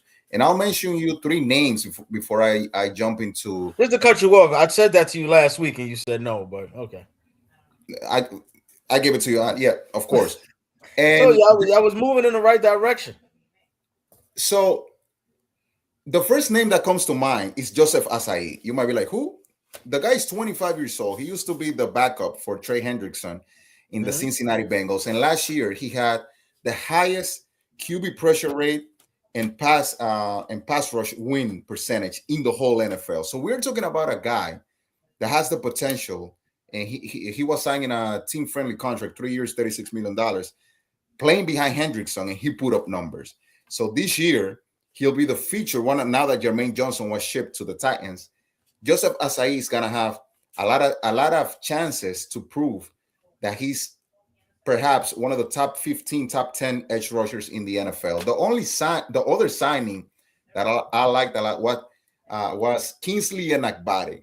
He was as well the backup to Micah Parsons last year in the Green Bay Packers. The guy, 25 years old, has not missed a single game in his 4-year career. So basically, he has played in every game for the Packers since he was drafted 4 years ago. And that's one of the things that the Jets have been battling the past few years, the durability of the players. And my favorite signing, not only of the Jets, but perhaps of the whole free agent, is Dane Belton. He played for the New York Giants last year. Mhm. Don't might be familiar with him. This is a guy that Mhm. is a safety. Last year he had 87 tackles, 2 interceptions, 2 fumble recoveries, and 5 passes defended. And the guy can also play special teams. So Dane Belton for 1 year and 6 million. Everybody's asking why the Giants did not resign the guy. That all the guy can do is make plays. Please. He can make plays. And when you think about the Jets already adding Minka Fitzpatrick, which by the way What do we have to say about Minka? What can we say about Minka? This guy brings instant credibility, perennial All Pro, perennial Pro Bowler with a chip on his shoulder, only 29 years old, man. And if you go back in the history of the NFL, most safeties, Ed Reed, look at Charles Woodson, how he reinvented his career with the Green Bay Packers, and he ended up being even a better player with the Packers than what was projected out of him coming out of Michigan, winning the Heisman Trophy and all of that. So Minka Fitzpatrick has the potential. If we have seen elite play from him, the guy's only 29 years old with a chip on his shoulder, playing under Aaron Glenn, which we all know that as a head coach, he's still suspect, but coaching defenses, just like Robert Saleh, he's very good. So that addition of Dane Belton, Minka Fitzpatrick is going to send Malachi Moore, that played in Alabama, into the bench. So that's how deep that secondary safety position is for the Jets. Now, the other signing that I like was Demario Davis, linebacker. He's going to be the play caller of the defense. And we all know Demario Davis, 5 Pro Bowls in a row with the Saints, great player, etc. Geno Smith. Okay. So to all those Jets fans, being a Jets fan is tough, man. And I'm hearing the Jets fans, oh, Geno Smith is washed. Geno Smith is not good. This, that, the other. They talking like we've had Dan Fouts, Peyton Manning, and Brett Favre for 20 years each as our quarterbacks. The epitome of organizational incompetence when it comes to the quarterback position is the New York Jets. So having Geno Smith on a team-friendly deal that the Raiders are going to pay the majority of his salary. And not to mention, before you finish, this is not the Geno that y'all had before. Exactly. This is the more seasoned veteran type Geno Smith. But go ahead. Exactly. Like when you have a guy like Geno that has gone around the league, people are trying to compare him to Sam Darnold and all of that. You can't make the comparison because Geno Smith is going to be 36 years old. Sam Darnold is 20. Sam Darnold is as old as Josh Allen, as wild as that sounds. So basically, at the end of the day, the Jets rush Darnold into the spotlight. Once again, the Jets are the epitome of organizational incompetence when it comes to developing quarterbacks. You can go down the list. I mean, I don't even know how Chad Pennington survived the dysfunction of the Jets. But at the end of the day, having Geno Smith, I'm not a fan of Geno Smith, but it's a good, solid, sound signing on the business front. The Raiders are going to pay the majority of the salary. The Jets are going to pay him a veteran's minimum salary, so it's friendly. And you can bring Uncle Rico from Napoleon Dynamite as your quarterback, and it'll be an upgrade over Justin Fields when he was having those 40, 35-yard games. I mean, come on, man. Like, it's this 2025, and you telling me that a team cannot throw more than 100 yards in a game? At one point, watching the Jets last year, too. Yeah, I mean, last year watching the Jets at some point sometimes felt like watching the Canton Bulldogs from Ohio in the NFL in 1923. We did not look like a functional NFL offense. Adding Geno Smith brings instant credibility. I'm not saying he's going to be an all-pro, but at the end of the day, with the Seattle Seahawks, he had two Pro Bowl seasons. He had 2 seasons with over 4,000 yards. The last 4,000 yards by the Jets from a quarterback was in 1969 by Joe Namath with his mink coat on. So at the end of the day, the Geno Smith signing is an extremely savvy, sound signing because having had Kyler Murray come in to replace Justin Fields, it would have been Justin Fields 2.0. Let Kyler Murray go to the Vikings, work with Kevin O'Connell, battle it out with J.J. McCarthy. It's going to be ugly over there in Minnesota. And Geno Smith can come into the Jets today, March 15. The Jets know that their starting quarterback week 1 is going to be Geno Smith with Breece Hall coming out of the backfield, Mason Taylor as the tight end, and Garrett Wilson, which, by the way, remember, Garrett Wilson had 3 straight 1,000 yards career, 1,000 yards season to start his career with basically Walmart car pushers throwing the ball at him. So imagine him, Garrett Wilson, having the ability to play with a competent NFL quarterback that can make the most checkdowns, most menial throws that Justin Fields was not able. So at the end of the day, I give the Jets an A+ free agency with the players that I mentioned, Asai, Egnabare, Dane Belton is my favorite signing from the Giants. A guy is 25, 95% tackling percentage, fourth in the whole NFL. The guy doesn't miss a tackle, can play special teams. So the Jets are something is brewing with the Jets, and that Geno Smith at the end of the day is just to give stability to the offense, to give going into the OTAs, which after, I think start the mandatory, the not the mandatory one, the optional ones start in May, Yes. and then mandatory training camp in June and July.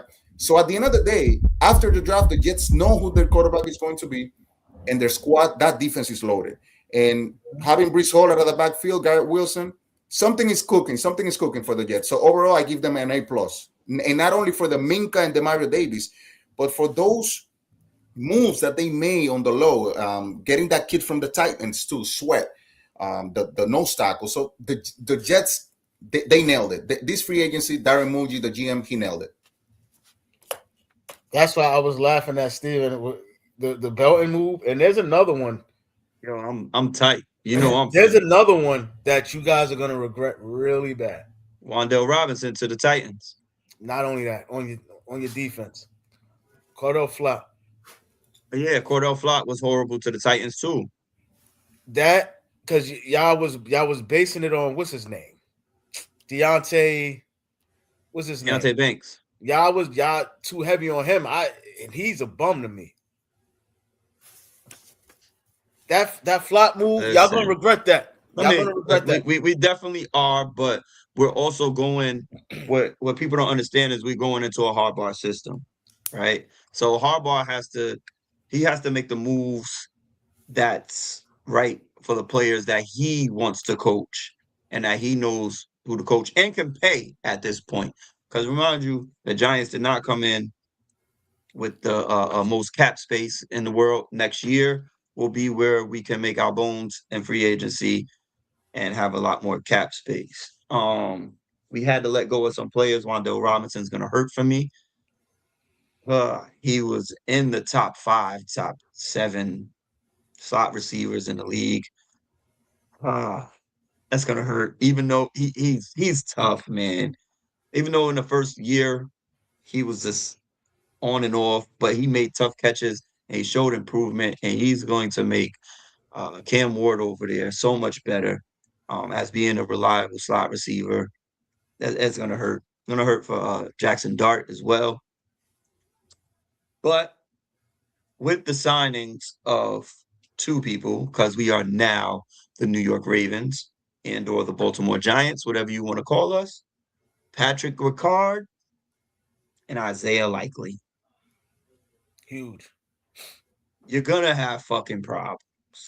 Huge. Problems at the tight end position. You got Theo Johnson, 6'6", 6'7", running about 240.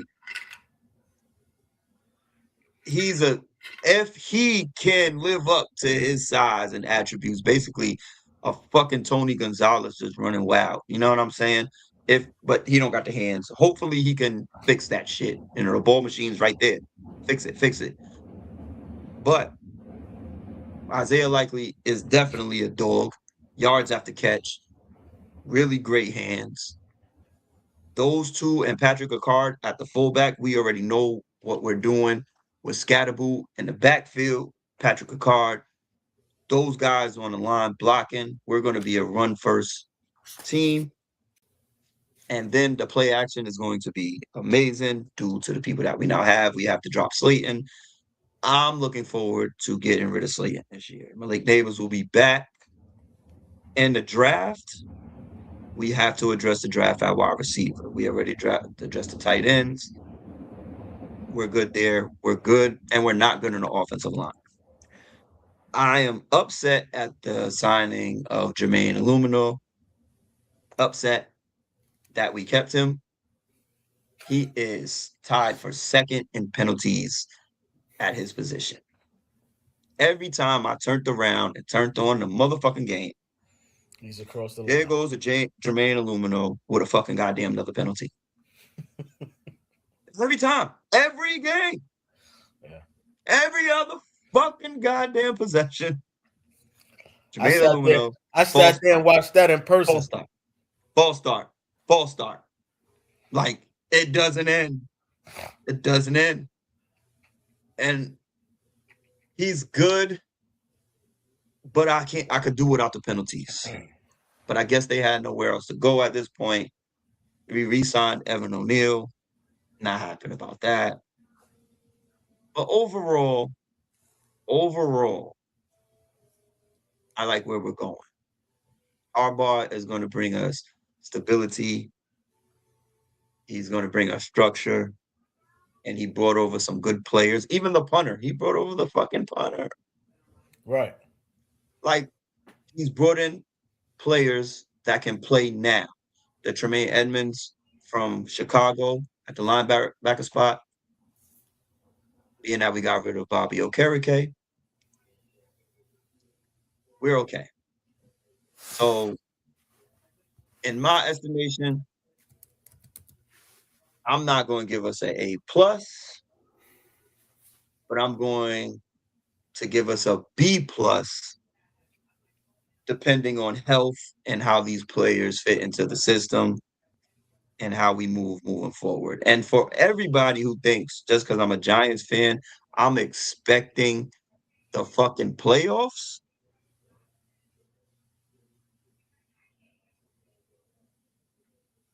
Play. I mean, if Heck is going to say that the Giants are going to make the playoffs next year, I don't see it happening. He's not. He's not saying that. That's why he jumped off the screen. I He's not mean, saying of course. I mean, probably YouTube flagged him because of what he was about to say. The Giants are not making the Yeah. playoffs. That division is tougher. That division got tougher. We I touched was on it. not. I was not about to say that. Yeah, he Go wasn't ahead. getting ready to say I that. had Go an ahead. issue. I have an issue. Go ahead. And what I'm about to say is I want to see improvement. I see 7 to 8 games instead of 4. And then the following year, I want to see a play. I want to be relevant in week 15, saying that we have a chance. We're in that little box that's saying, hey, these guys can make the playoffs. If this happens and we get into the 7th spot, that's what I would like to see because I want to see improvement. I want to see improvement in Jackson Dart and when Malik Neighbors is healthy and he got Isaiah Likely and we got the squad to go with it. Scatterboo's healthy. He don't get hurt as a rookie in week freaking 5 or 4, whatever that was. Like, I want to see improvement. And that's what Jim Harbaugh is going to bring is improvement. Right. And that's all I want to see. And if we so happen to be the New England Patriots, because Philly took a small step back, because Washington, again, with Jaden Daniels, how they took a step back. And the Dallas Cowboys got Dak Prescott. I don't give a fuck who else they pick up. They're always going to be the Dallas Cowboys. So I want to see 8, possibly 9 games being relevant in week 15. And if we can't make the playoffs, I don't want another 2022 season. I don't want it. Where we catch lightning in a bottle, win games at the end of the year, and we make the playoffs, beat the Minnesota Vikings, and then we're just trash for the next 2 years. I don't want that. I want to see steady improvement. I want to see our guys mesh together, gel together, and keep it moving for the future. That's what I want as a Giants fan. Yeah, and going into that signing of, I mean, the best signing that the Giants had, believe it or not, was in my eyes, Isaiah Likely. This is a guy that has Isaiah proven Likely that he can. that was brilliant.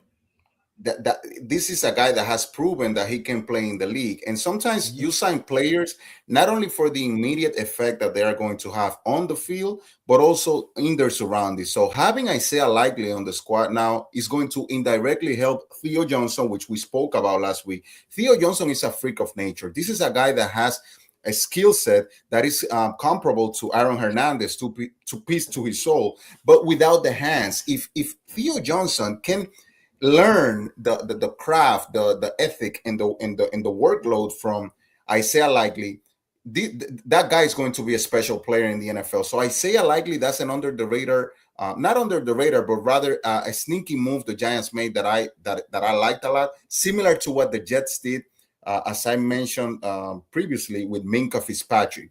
Bringing Minka in basically makes Dane Belton, the guy that we have from the Giants, which is a phenomenal player, a guy that tackles, plays hard, sideline to sideline, plays special teams, kind of like old school player. makes him better, and makes Malachi Moore. Remember, Malachi Moore was a two-time all-conference player with the Alabama Crimson Tide. If you are good in the SEC, you are going to be, most likely you are going to be good in the NFL. It's the toughest division in the NCAA football. And basically, Malachi Moore has been relegated to the bench, not because of his play, but rather because of the talent that is ahead of him. So he's going to indirectly benefit as well, similar to what's going to happen with Theo Johnson. Theo is going to see less targets, but the targets that he see, he better take advantage of them, because Isaiah Likely, he's going to make plays. Yeah, he's gonna make a lot of plays, and he's gonna be Jackson Dart. In my opinion, he's gonna be his security blanket. That's how I feel. Malik Neighbors obviously will be double teamed early until they figure out Isaiah Likely and Theo Johnson cannot be left alone, and whoever we pick up in the draft. Now, I don't know where we're going, honestly, at the running back position, because we got Tyron Tracy, right? I don't know. He's a great receiver out the backfield because he played receiver in college. And he's also come into being a really good running back. Him and Scatterboo together, to me, in my opinion, they would be great. They would be like the new Brandon Jacobs and Ahmad Bradshaw. But if we have to get rid of him, no. If we have to get rid of him, I wouldn't be opposed, because I need him, Slayton gone. Slayton, definitely I need gone. For somebody else, if we have to package him with Kayvon Thibodeau to get somebody else, wherever we're going, I wouldn't be upset. But Tracy, getting rid of Tracy, I don't know how sound that it is for the Giants, thinking about the Scatterboo injury history. Brad, Plus, because we got Love, you got to think you got Love, right? But you also got Tate. You got a couple wide receivers coming out that you got to compare, because you can't have Neighbors getting double and triple teamed all day and have nobody else to throw to. That's where Wandale Robinson became a factor and Theo Johnson was supposed to become a That's factor. my Mike Evans argument. but from Like, my you perspective, can't do that. the Giants have a bigger need in the wide receiver position than at the running back position, as wild as that sounds. And my reasoning for that is that Jackson Dart proved you last year with a bunch of elementary school players around him. He elevated their play, and he didn't need, like, when you get Jackson Dart, a guy like Isaiah Likely, compared to what he had last year. When you get him back, Malik Neighbors, they play what, 4 games, 5 games together last year. Jackson Dart basically played the Not whole even. season. Not You know, even, so because remember, Russell Wilson played 3. exactly. So at the end of the day, if I were the Giants, believe it or not, as crazy as it sounds, wide receiver, you need to get someone that makes an impact right away to get that pressure Yes. of Malik Neighbors. Because the running back position, this guy proved that last year. Jackson Dart proved that you can put him, Emmitt Smith, in a wheelchair in the backfield, and the guy still is going to make plays. Jackson Dart is the real deal. And with the limited amount of talent that he had last year, he made an impact. Imagine with this improved squad and with improved coaching staff, you add a wide receiver like someone like Lemon from USC, or the guy from Ohio State. This guy can make plays, and the Giants are in good shape, but I don't think they'll make the playoffs this year. And as I said, I don't need us to make the playoffs. I need us to be better than 4-13, right? I need us to be in the mix, meaningful conversation about who we are in week 14, 15, right? We sitting on 7, 8 wins, possibly going to be a 7th seed, possibly. Say, oh, we need this person. I want that talk. I want us to be relevant late into the season. Pretty much, And you then just don't want us to be next season checking is off where we wins. move. You just don't want us to check off wins on the schedule when we see y'all. That's what you just don't. You just don't want that. Because I'm gonna do it anyway, right? Because I'm damn near going 15-2 next year, right? when I check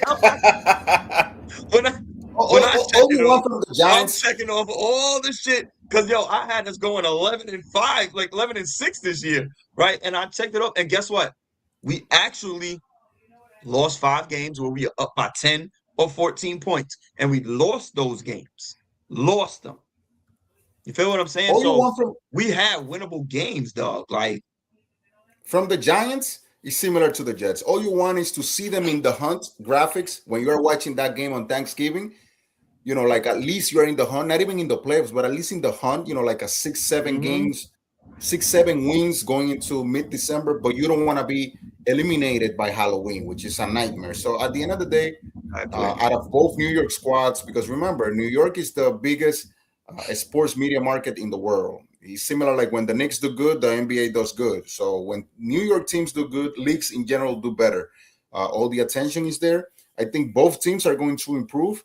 I like the Jets a lot. Their chances of making a higher leap than the Giants, in the sense that the AFC East got a little bit weaker in some ways. That was my next question for you. How do you feel about the Jets in regards to the way the division has been moving?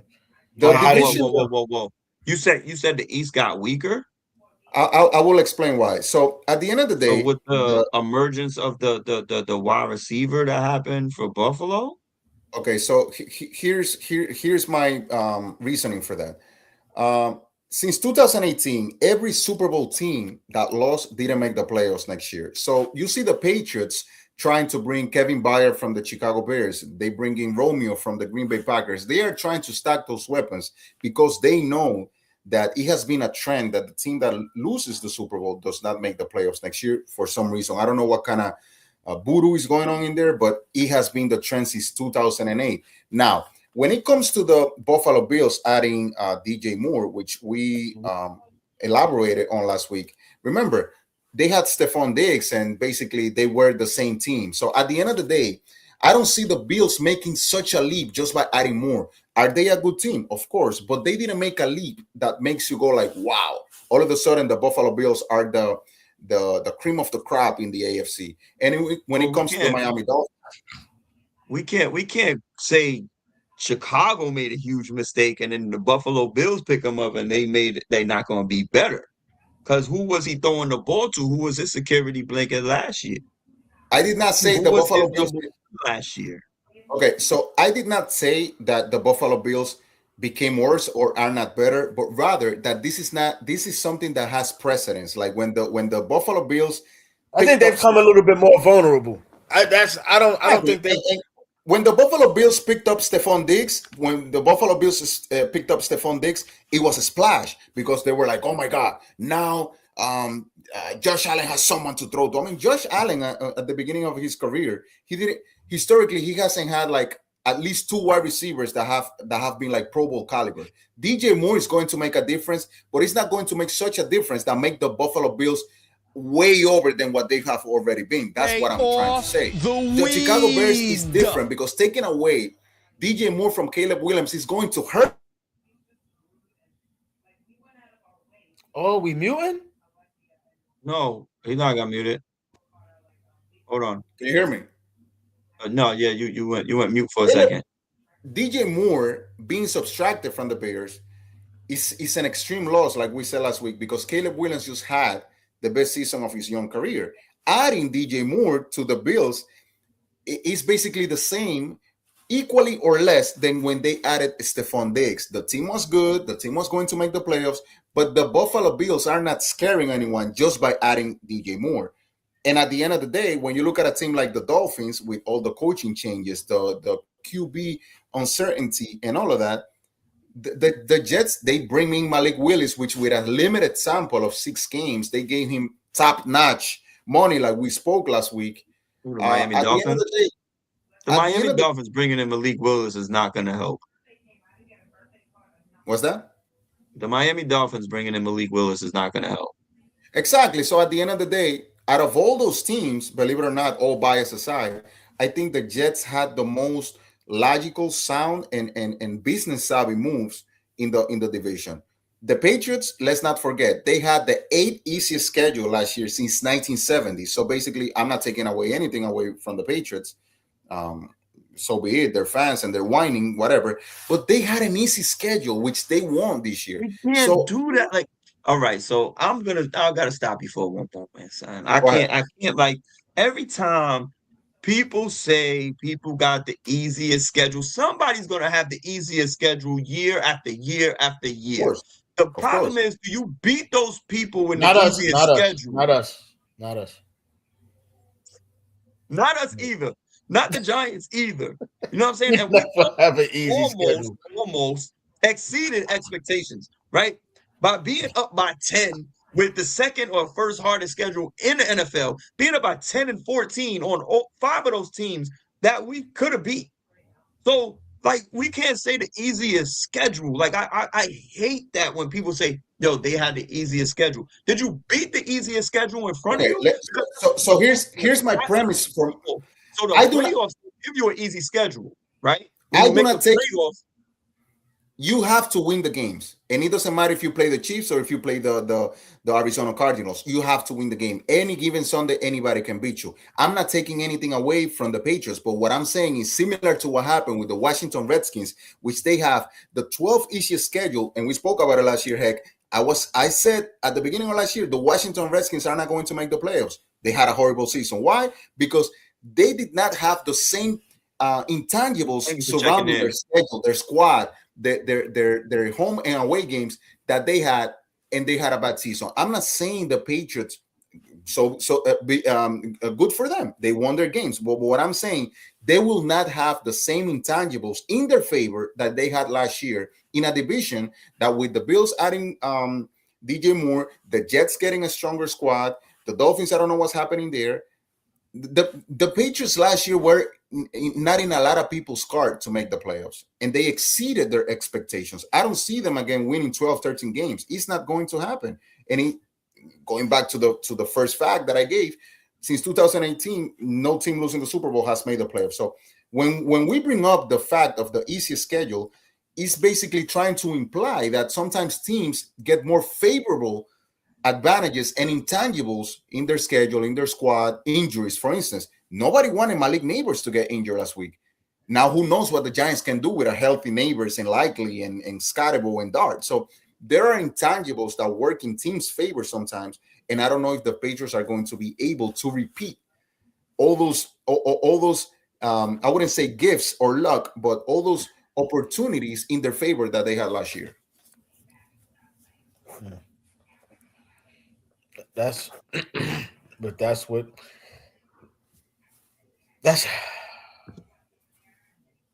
that's another one of those, man. That's another one. New England, they had their season was wrapped up in a bow. You maybe you're right, but this season was wrapped up in a bow for them. I believe scheduling and everything mattered for them.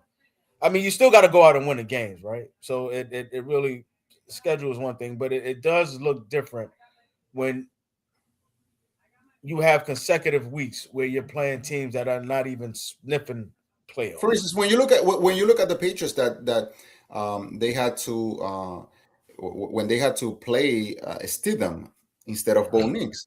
When you go back and you're like, what if it would have been a whole different game with Bo Nix behind center? So there are intangibles, there are breaks that year after year you won't keep getting. And last year they took advantage of one of the easiest schedules since the AFL NFL merger since 1970, and a healthy team, a coach that took advantage of every opportunity that he had, and they had a path in the playoffs, help with injuries from other players, getting that home field advantage. It's tough coming to Foxborough and play in January. It's not easy historically. Not only the weather, the fans, this, that, the other.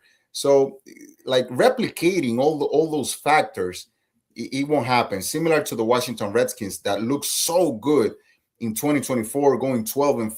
Jaden Daniels was on fire. The team made the playoffs.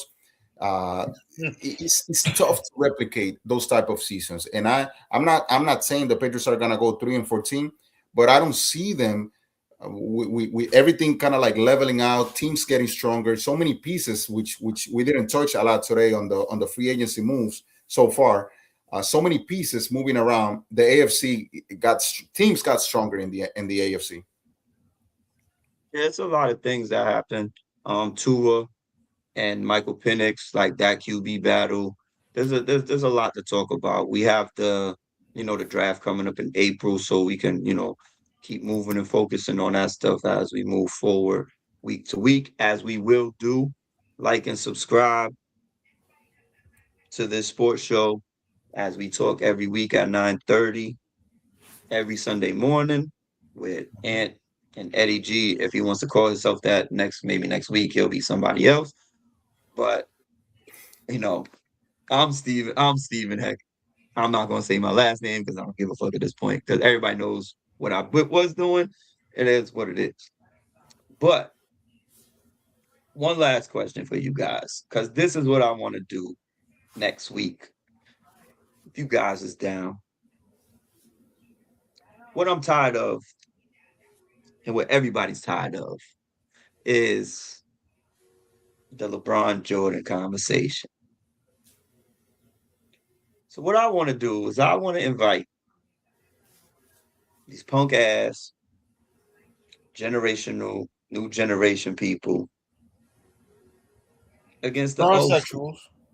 I want to do the new school versus the old school. That's what I want. I want anybody to share and like and do. I want new school versus the old school. I want you LeBron fans against us Jordan fans. And I don't want it in that sense of saying LeBron against Jordan. But pick your guys, come with a gripe. Come with your takes about your guys in this generation and who you like against our guys in our generation. And I guarantee you,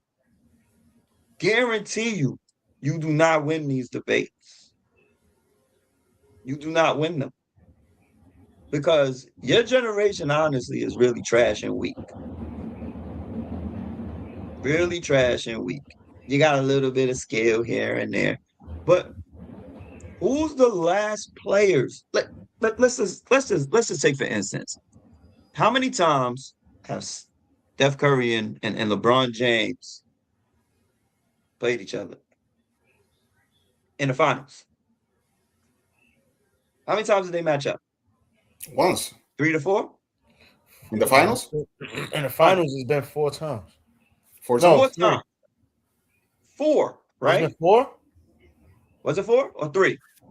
No, it's 3 because Steph got 3 his. in a row Steph got his 4th win against the Celtics, Boston. right?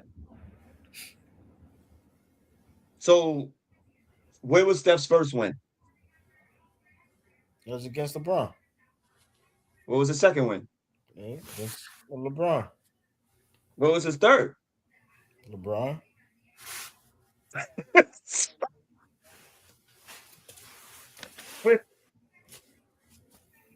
Who are we crowning here?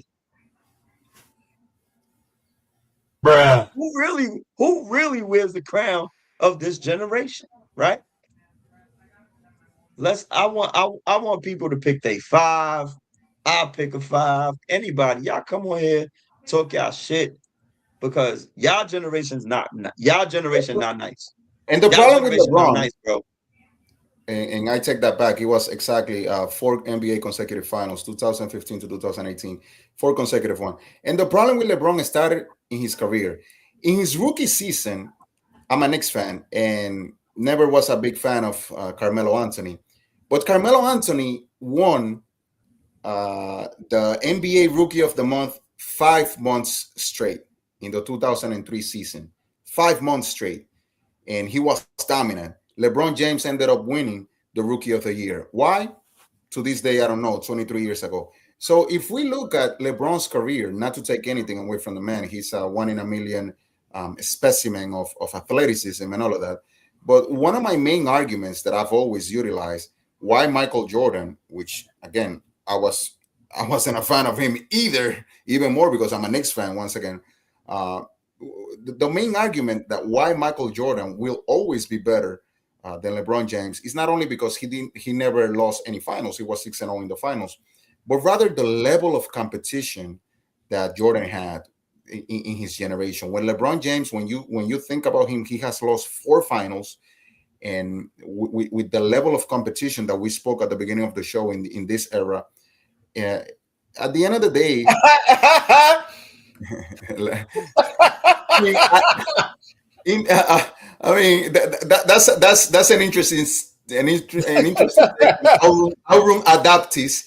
Uh, we can agree on that. At the end of the day, the guy has his career started off on a shaky ground with that Carmelo Anthony, deserving that Rookie of the Year, that first season that they played together. LeBron coming from the high school, and Carmelo fresh off Syracuse. So at the end of the day, who knows what the NBA will be today if Carmelo Anthony had become the face of the league instead of LeBron James. It's a what if that always kind of like I question myself sometimes. What if Carmelo Anthony had won that Rookie of the Year? What if Carmelo Anthony had more help with the New York Knicks? And because when they tried to get the help, the team didn't mesh. So at the end of the day, Jordan will be better than LeBron, and the level of play nowadays, we might have more athleticism, more athletic players, but there's no planet where a guy like LaMelo Ball is better than a guy like Anthony Penny Hardaway. So you can go either way and try to compare, but at the end of the day, you might have more athleticism, but you don't have better play, better pure play. When you put a guy like a healthy Grant Hill or a healthy Jason Kidd in this league, those guys will be tearing the league down. A Karl Malone from Utah, and at the end of the day, LeBron has his accolades. I don't take anything away from the man, but we need to put his career in perspective, starting with his rookie year and that robbery that they did to Carmelo with the Rookie of the Year award. The sad part about that that Rookie of the Year thing is we're facing that again this year. We don't have to deep dive into it, but shoot, with the Cooper Flag and Colin Knippel argument, we are getting ready to see that same type of thing again because that's going to be interesting. Cooper Flag is supposed to be, yeah, they're both Duke guys, but at the end of the day, we might be having that same argument again at the end of this year. But going back to LeBron, man, it's sad and I hate it. And this is an argument that Steve and I have had for years um, with each other and others, where the numbers are going to tell a story, right? When you talk about 30, 40, 50 years from now, when we're no longer here, and it's just the highlights and it's just the numbers, LeBron is going to be considered the greatest basketball player that has ever played just because of the numbers. And it's all because of his longevity. The whole I think I disagree with that in the sense that it's the equivalent of people up to this day saying Babe Ruth might have been Babe Ruth, Willie Mays always a tie, and Barry Bonds coming in at third. In my opinion, Barry Bonds was the greatest baseball player ever, but that's a conversation for another show. right. People, generations don't forget. Although now with the internet and all of that, we are kind of like rewriting history. People will not forget what they saw from Jordan and what they have learned from Jordan. And going to the topic at the beginning of No, the show, yeah, but let me tell you where you're wrong. Let me tell you where you're wrong. Because the video can tell it, right? The mystique is going to be gone. When we completely think agree. about those of us that grew up watching Michael Jordan, it wasn't just that he was just like you just knew he was going. It was the whole mystique of when he got on the court and you hear how these guys talk about him where they feared this man. You don't want to talk trash to this man because he's going to do something to make you regret it, right? I got a question though, like not a real question where we gotta keep like going on and on and on, because we Mm-hmm. could say this shit for next week, that's for sure. But I don't understand how I my bad. I get frustrated with this whole fucking Uh, LeBron shit. It just I brought it up. But LeBron's a bad motherfucker in a different way, yeah, we ain't going to take that from him. right? But Jordan, his elevation of the game, his willingness to kill, LeBron doesn't have any of that. So why do we even compare that shit? it should have never been compared from the beginning. And that's the part that I hate. Even as we look as LeBron career is dwindling down, I hate it. I really hate it, man, because we have not been able to really see how great LeBron has been because of that comparison. We always had to find a way to say, oh, who's better, Jordan or LeBron? Jordan or LeBron? When we all know, those of us who know, Jordan was better. Because here's the crazy part, It and this is should have what been this no generation comparison to begin forgets. with, man. That's what this generation forgets, and this is what some of us might forget. But we have to go from where the NBA actually started, right? When we mean started, I mean started. We got to watch Magic Johnson, Larry Bird, Isaiah Thomas, Charles Barkley, Keem Olajuwon, Jordan, Kobe, Shaq, Penny Hardaway, Grant Hill. We actually watched them at our age through their careers. And now we're watching LeBron through their careers because we're still allowed to talk about it as we're doing right now. So, as those LeBron sexuals are, as we call them, whatever, why don't you fucking trust us to tell you that he ain't him?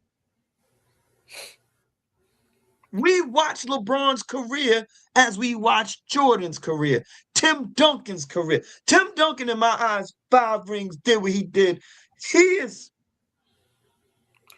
got to be here before LeBron.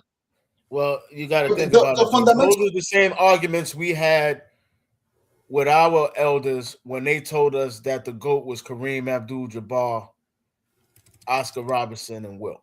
Right?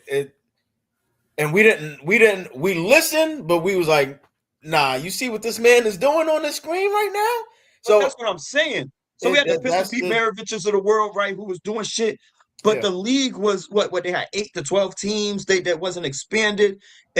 This league is still basically the same as when Jordan was there, right? They tweak some of the rules throughout the years, blah, blah, blah, blah. They can take 7 steps now instead of an actual 2, right? Like, and still you can't compare. Like, how?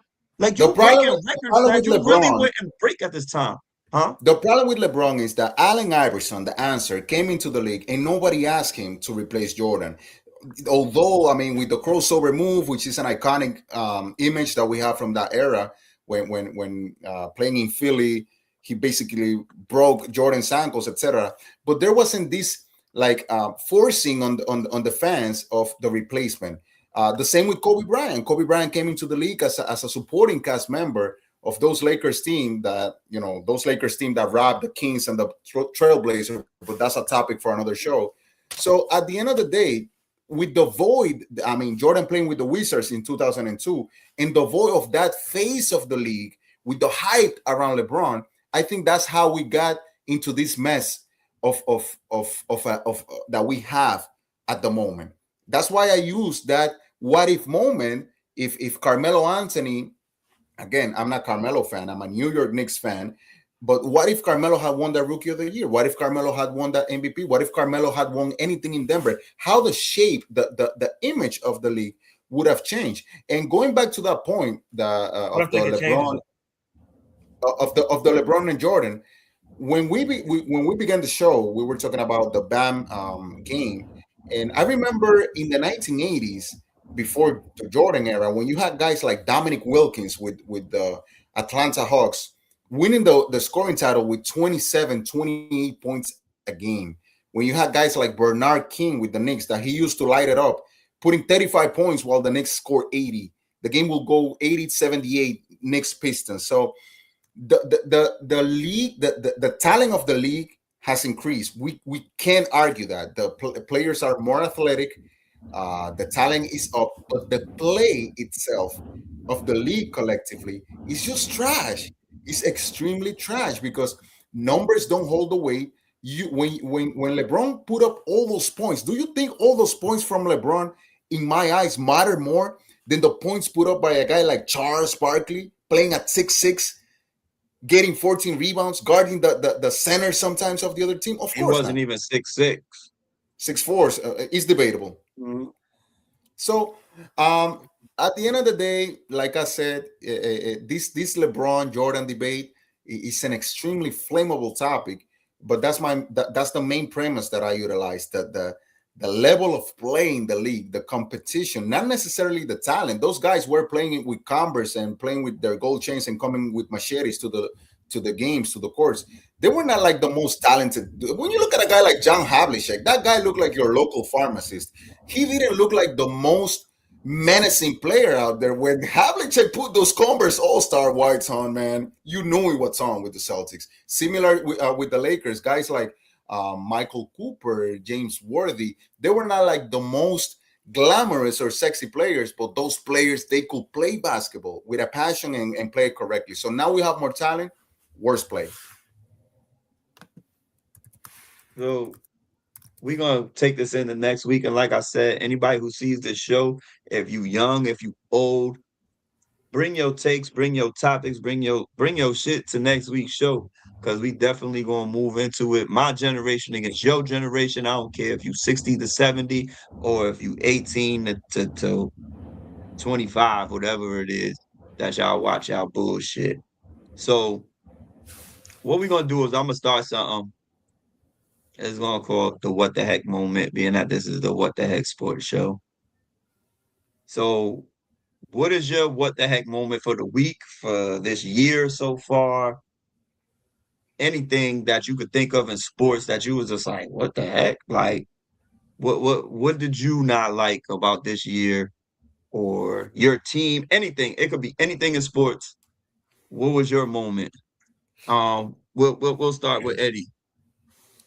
Man, as you already know, I'm a huge soccer fan, football, like he said, around the world. And in Brazil, this past week, there was a game between Cruzeiro and Atlético Mineiro. 23 players were sent off. I mean, a smoke fight started, and the referee just started throwing red cards around. So basically, the game had to be canceled. Oh no, my guy. That's a red flag on the play.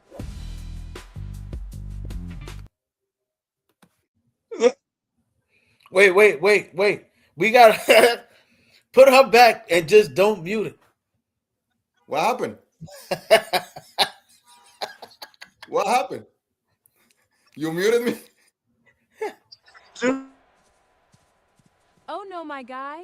That's a red flag on the play.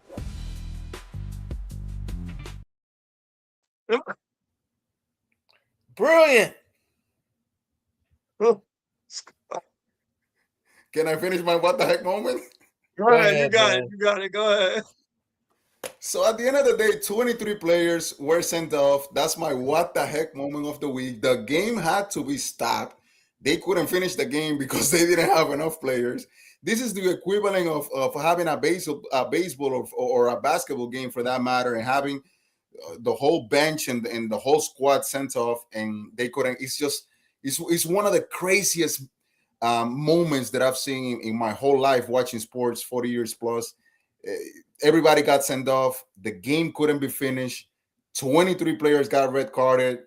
The fans were told to leave the stadium, and the game will be resumed. I think they are going to be replaying that game this upcoming Wednesday without fans in the stadium, like for fear of retaliation between Cruzeiro and Atlético Mineiro. So, what the heck moment of the week right there? Soccer game stopped because they didn't have enough players to play after being sent off. Okay, that's a what the heck moment of the week. Okay, that's Mr. Eddie's soccer take, where there was a bunch of Oh no, my guy. That's a red flag on the play.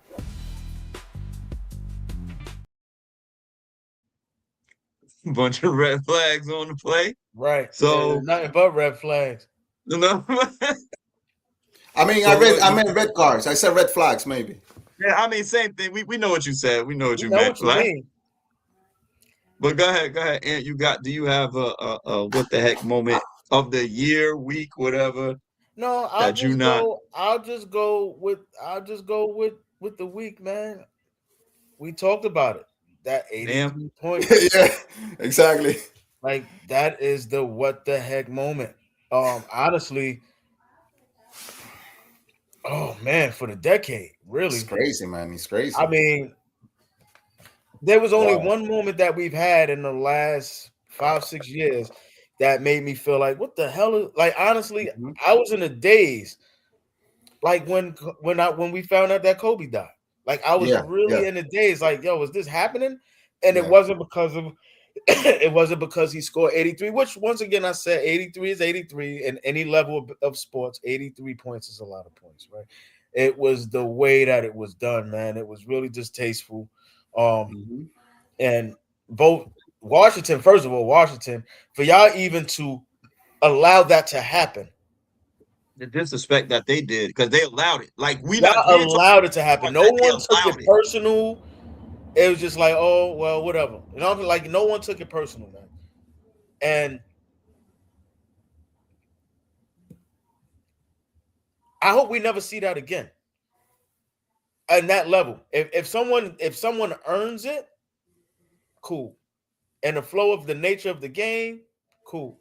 You're losing, and or the team is needs that we need your buckets to keep us in the game, and you're just that hot, cool. But and then the refs, you should be ashamed of yourself too. Yep, yep. It's, Y'all didn't put Shaq on the line 43 times. Yo, what? When they had when it was when they started that the Shaka That Hacker had to Shack. Shaq. Like y'all don't put him on the line like that. Even y'all don't. LeBron has not been on a free throw line like that, and he gets touched up. That's my what the heck moment. That's my what the hell moment. That's my what the fuck moment. That is just crazy, and I hope we never see anything like that again. so WTH moment of the week. What the Of heck the moment week, of the week? because I don't Amazing. like. Honestly, it makes you not want to watch. It makes you not want to watch the game because then you turn around, you see him in the next game, and he scores 16. Like, come on. That means that's the level he's on. That's the level of player he is. Let's not do this no more. Let's So not do this so no more. I got a small one. Might not be as crazy as y'all's, but I got like a small like it's got to be it's like what the heck for the year at this point, like for most of the year as you know the NBA is unfolding into the playoffs soon. Um, Luke Kennard is in the 50-50-90 club. Wow. He's in the 50-50-90 club, y'all. Like he's averaging 55% on field goals, 50% from 3-point range, and 91% from the free throw line. Luke Kennard, Hmm. guys. Another trivia question: if he continues to move down this path for the end of the year, Luke Kennard will be mentioned with the greats. Hmm. Luke Kennard. Yeah. Who the fuck is Luke Kennard? I think he's another Duke player. Yeah, yeah, Yeah. yeah. I mean the What? What? It's baffling to me, and that's my like. I would say, I had that You know, the in the cut numbers real are the quick to numbers, just right? a yeah. little insight on the NBA season and how we bam out of value in these trivia questions. Yeah. See, the numbers are the They're not gonna numbers. line up later. The numbers are the numbers. As far as that Luke Kennard thing, like the numbers are the numbers for percentages. But there needs to be a different kind of graphic the way they put that, right? I mean, I can if I take if I'm only taking 7 shots a game,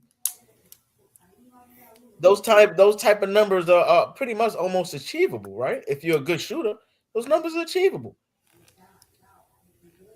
It's crazy. Didn't Reggie Miller have that type of season in the NBA at one point? The 55, 50 and 9?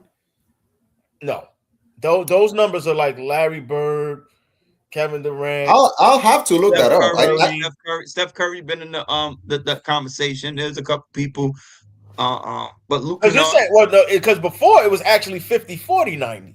yeah, Ray Allen, right? Ray Allen was in one of those I think conversations, Ray right? Allen one time. Hmm. But we So talking about Luke Kennard. Luke Kennard.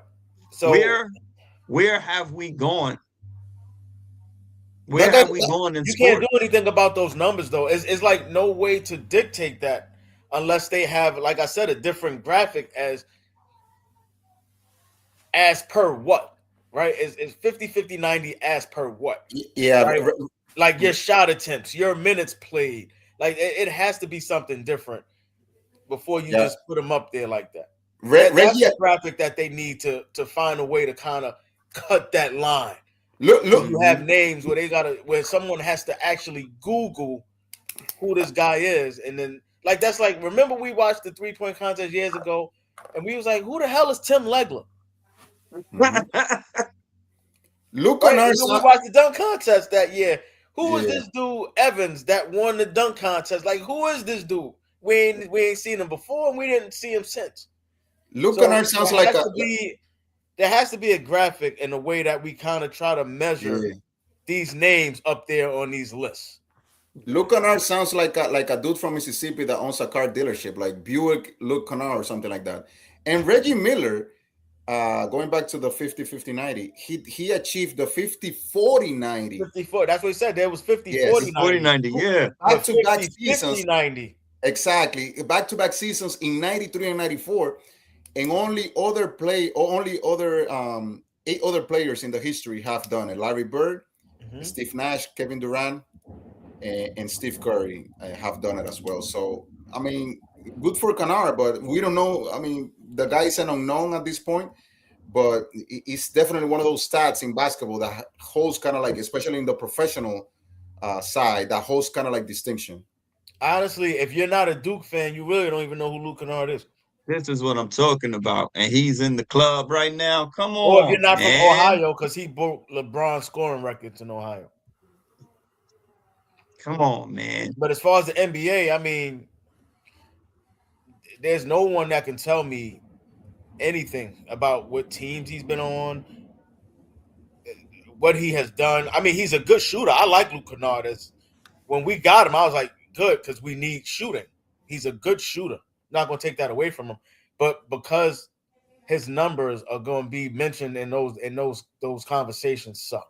So was Cam Reddish, but screw it. Jesus Christ. That's another name. Hey, I'm done. I'm done. That's another name of another wasted Duke talent. Disappointment. But yeah, so what we're gonna do here, man? We gonna push this to next week. Like I said, all the people that seen the show, share the show. Hey, y'all. Please like this show and subscribe to the channel.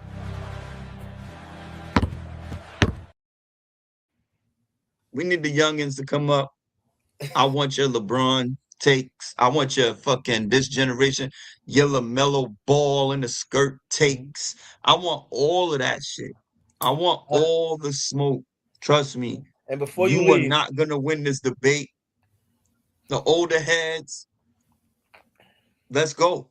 Like everybody and everyone come up because it's generation versus generation, and my generation is better than yours. Trust that. and before we leave, let's that last little thing that we just seen right there. That is the That's the ugly. face That is of a gentleman who is our executive producer, who was a high school basketball legend in New London. So Mr. Savage. y'all don't get it one of them. twisted. One of Y'all them, don't. because He's one of I them. was a high school. Y'all don't get it Never mind. twisted I when was y'all a see that. playground legend. Mr. My Savage bad. legend. Hey, before we leave, The man thank was a you. hooper. So Thank you to everyone that tuned in today. Make sure you like the video, share it, comment. Come back next week. We're in the middle of a good month for sports. We're gonna have the March Madness getting into full fire. The NFL draft is upcoming. MLB season around the corner. World Baseball Classic tonight. DR versus USA, man. I don't know who to root for. That's I just don't know trash. who to You root only care for. about that. And keep coming back every week. We're gonna keep bringing you the heat, the fire. I got some rice and beans, lasagna, chicken, salad stuff. So waiting how for you how you mix rice and how you become Dominican and Italian at the same time? right. Let me tell you Like, something real quick. Bruh. Dominican, similar to how we eat, bread with pasta, which is 2 carbs. In Dominican Republic, it's extremely popular to eat spaghetti with the rice and the beans or lasagna. So you're just about to become fat today. So basically, trying to be on my bulk day, if you will say that. But thank you for tuning in, everybody. You want to call it a bulk day? Yeah. You're about to be a fat, greasy motherfucker today, and that's all that is. What the heck? Hey, fellas, great being with you. Looking forward to see you again next week. Again, everybody in the audience, each like, each comment, each share helps the channel grow, helps the show gets to more people. We have something good going on here, and hope to see you again next week. All right, don't worry, guys. Before everybody that's watching, one of these weeks we're gonna get Eddie to put on a team hat. Don't worry, we're gonna get him. They're gonna he ain't putting on that trash. I don't put no jerseys. I don't put no hats because I try to be objective. I don't want to be biased on my takes. Nah, your Jets is definitely trash. No That's Jets. why you don't want to put it on. We're biased. Listen, the problem with the Jets is honest, man. I have two different number 8 jerseys, for instance. My favorite player is Jermaine Johnson. He's with the Titans now to begin with. But at the end of the day, I have an Elijah Moore jersey, number 8, and then I have an Aaron Rodgers jersey, number 8. So I'm done. I'm done with the Jets, man. I'm done with buying jerseys. I had the Brett Favre number 4. Then DJ Reed comes and I'm done. Just go get Testaverdes, man, and you be all right. I'm gonna have to get Don Maynard's jerseys from the 1960s to be on the safe side. That's all I'm gonna do. So I'm gonna get a Mark Sanchez with the butt on the back of it. Right. Yeah, for real. But all right, gentlemen. Great show, guys. Real. That's Ant and Eddie for you. I'm Steve. What the heck? Who knows what the fuck is going on? But go Michigan 3:30. Let's go Big Ten championship. Jackson we out of here. We'll boys. see you next Jackson week. Picks, yes, the real deal. Yes, real deal against Purdue. Let's go. Lindenberg make another 6 points and make it be a game winner. I'm rooting for y'all today, man. Let's Definitely. go. I'm rooting for Lindenberg.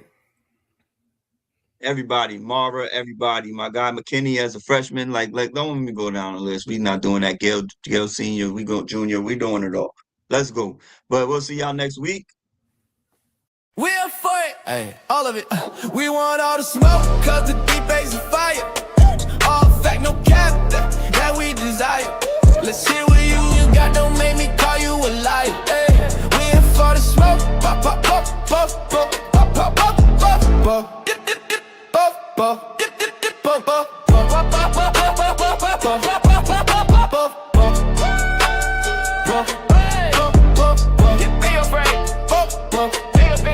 We want all the smoke, cause the D-Bays are fire. All facts, no cap, that we desire. Let's chill with you, God don't make me call you a liar. We here for the smoke, puff, puff, pass, that made your fake.